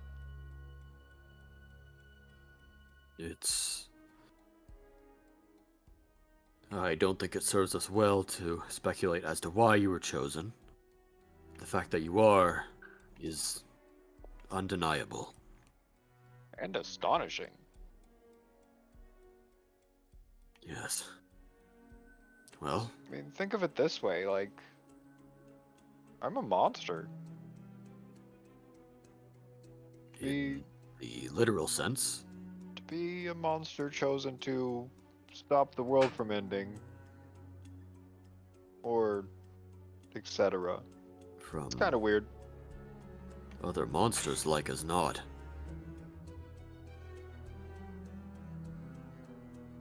Well, It's So you said there was a Harbinger before, right? Was there a Harbinger before? Yes, but most of that information is lost to time. That was in the age of the Night Mother, more than 600 years ago. But I mean, it could be assumed at this point. It's And it is assumed that that Harbinger succeeded on his mission because the world is not in ruin. Right. So, it's all up to you. fragmentary point being- mention. yeah, my point being is, were they like me also? That has long since been lost to time. I don't think we'll ever know. I mean, I'm sure some people will hate you, Usmir, because of what you are, but, And Especially with people going around saying that I'm dooming the planet. yes, it could be your proximity to this apparent impending calamity could be misconstrued as your cause. Many people still detest the Night Mother for the Shade Blight Plague all that time ago. Oh, hey, Mavra. So Usmir is basically a calling card for the destruction of the world, but he's supposed to protect it. So, yeah. Mhm. So, yeah. So that's where we are at the moment.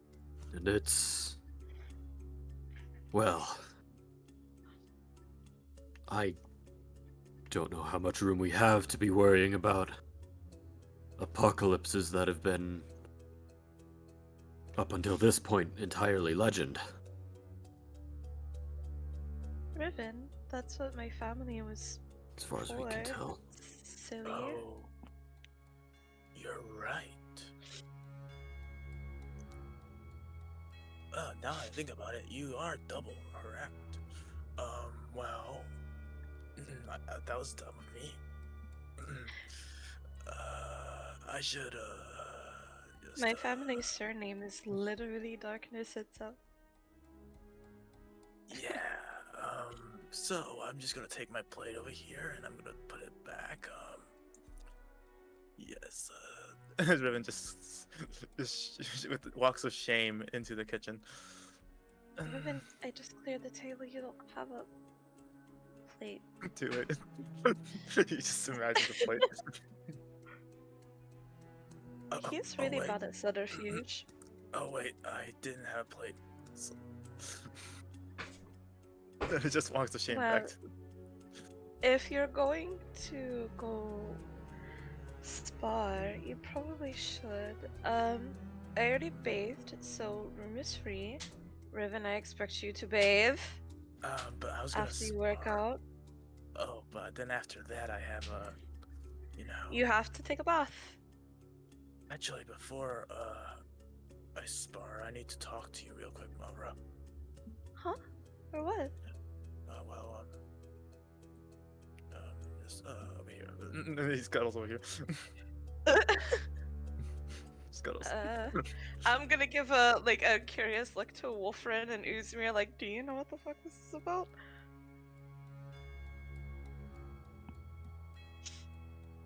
Nothing out of either of them?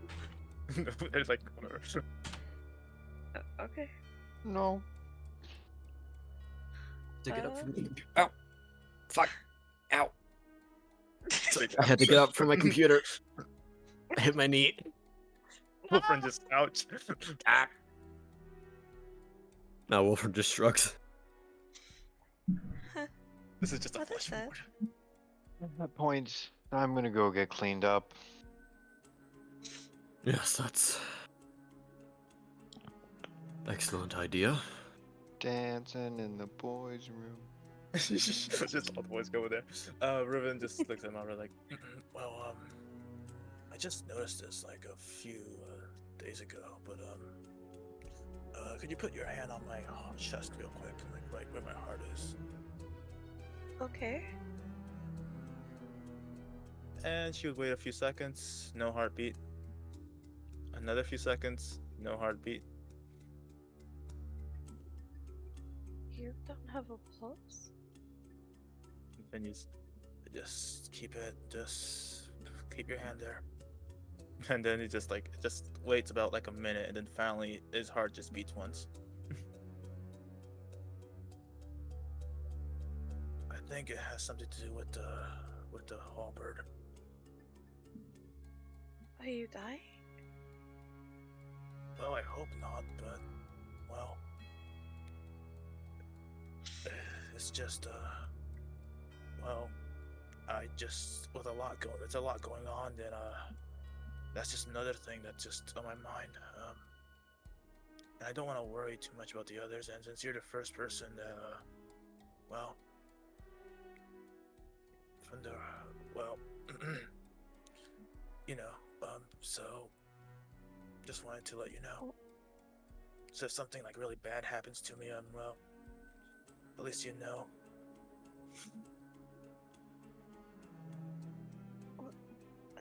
Um,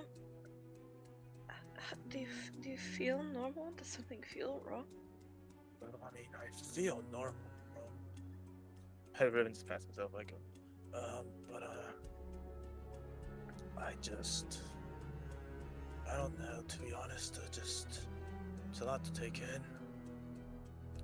With this, it just, DM, just to confirm real quick, the black darkness is still there, right? From where his last. Yeah, the necrosis from the halberd is still covering you. Yeah. So he just points at the. It's just it hasn't receded at all, but it hasn't gotten worse though. So positive, but yeah, So your curse didn't break? I don't know.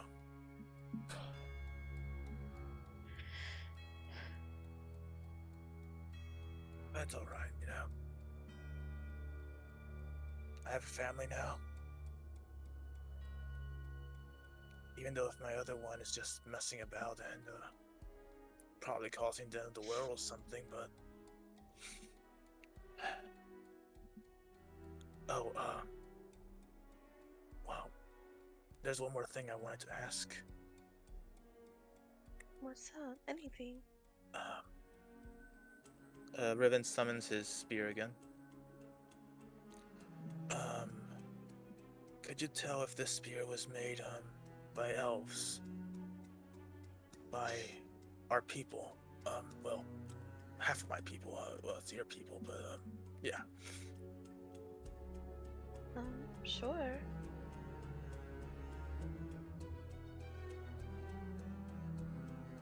And Riven just like shows it, but so she could see.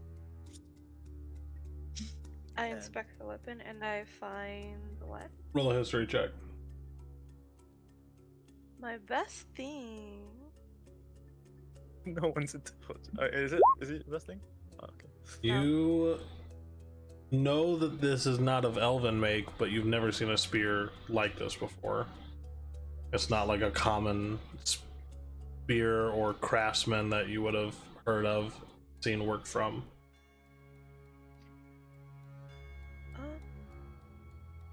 To my knowledge, it's not elven, but that's really all I can say from it. This is unusual craftsmanship, and there's no piece of nature here that I can see. And I'm going to hand it back to you.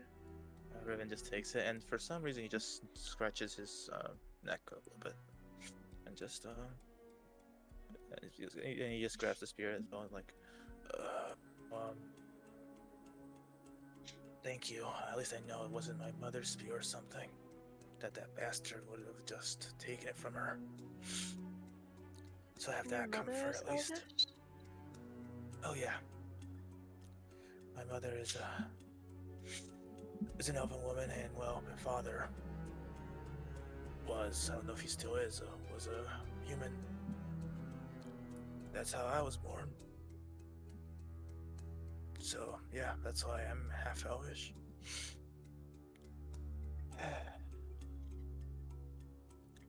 Yeah, just her name is Lirith, but I haven't seen her. Not since I was just a little child.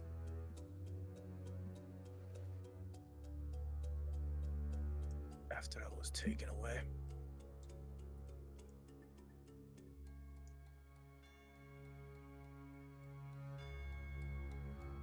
But it's a long story about Red. It's just, and what happened has happened, and well,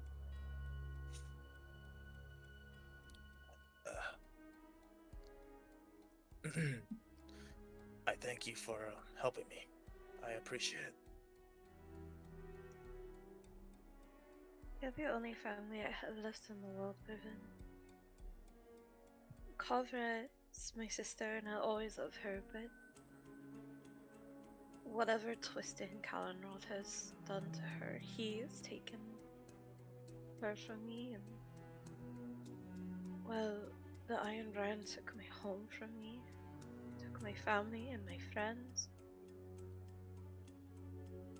I can't lose you too. Words like that.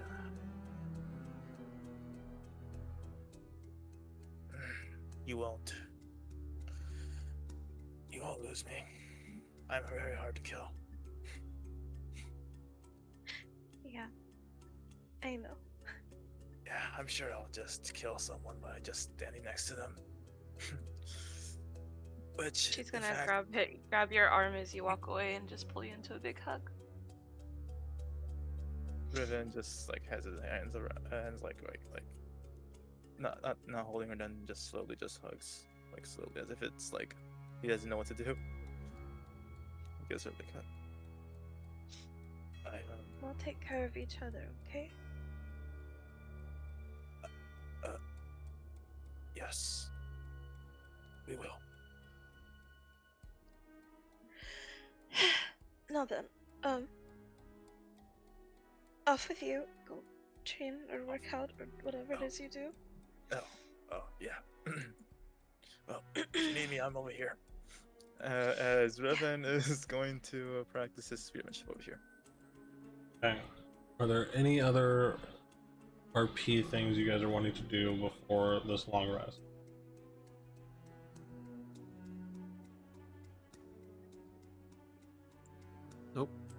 Nope.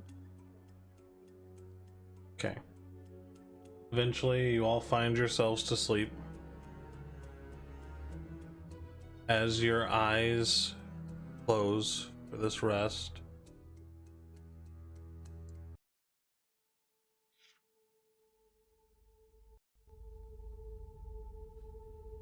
as you all close your eyes, your minds are abruptly seized by a vision. Glimpse into what could possibly be. The night sky, once a tapestry of serene darkness and twinkling stars, is violently torn asunder. Lumina, the red moon, once small beacon of the Night Mother's power, now convulses and shudders. A colossal rend tears across the lunar surface, a jagged maw opening like a wound in the fabric of the cosmos. From this rift, a torrent of otherworldly energy begins to spill forth, casting an eerie blood-red illumination over the world. The sky resonates with a sound that is both a celestial roar and a mournful lament, a symphony of destruction that heralds the undoing of the natural order. Out of this lunar breach, an unending stream of shade blights cascades like a hellish waterfall. These shadowy, twisted creatures swarm the skies, descending upon the world in a relentless tide of malice and fury. But alongside them, more sinister forms begin to emerge. Demonic entities of varying shapes and sizes. Their forms too terrifying to fully comprehend, as if drawn from the deepest fears and sins of humanity itself. 7 of them. Amidst the chaos, these 7 figures descend, each one embodying different aspects of humanity. As you see, they land, and their presence alone is enough to warp the very area around them. As they each impact the ground across Nadira, both physically and metaphysically, marking the beginning of despair and corruption, your vision shifts, revealing the world transformed into desolation and ruin. Once great cities lay in rubble, their proud structures now but broken skeletons reaching for a sky choked with ash and despair. The streets are littered with the fallen. Countless bodies of men, women, and children, their lifeless eyes staring into the void. Among them lie Mavra, Riven, Wolfrind, Zephyrion, Kavra, Gonzor, many others. Faces etched with the finality of their last stand. In the center of all this carnage, adorned in the dark garb of the Harbinger, Uzmir, now battered and bloodied, clutches the Harbinger's embrace on his face, now dimmed in the face of this overwhelming darkness. Uzmir's eyes fill with this mix of defiance and despair. He gazes upon the remnants of this world. Everything bearing down upon him, a burden that feels both futile and unbearably heavy. As the vision fades, a haunting echo, a whisper that resonates within all of you. And a whisper that says, should the Nocturne's fall come, this is the future that awaits. The Harbinger's burden, the fate of everything rests in your hands. That is where we will end for tonight. Hey. Yay. Ooh. The moon's gonna kill us. Thanks for watching, people. Moon's haunted. Love everybody. We'll be on That's next easy weekend. reference. I'll talk to you guys later. Bye. Bye. Bye. Bye.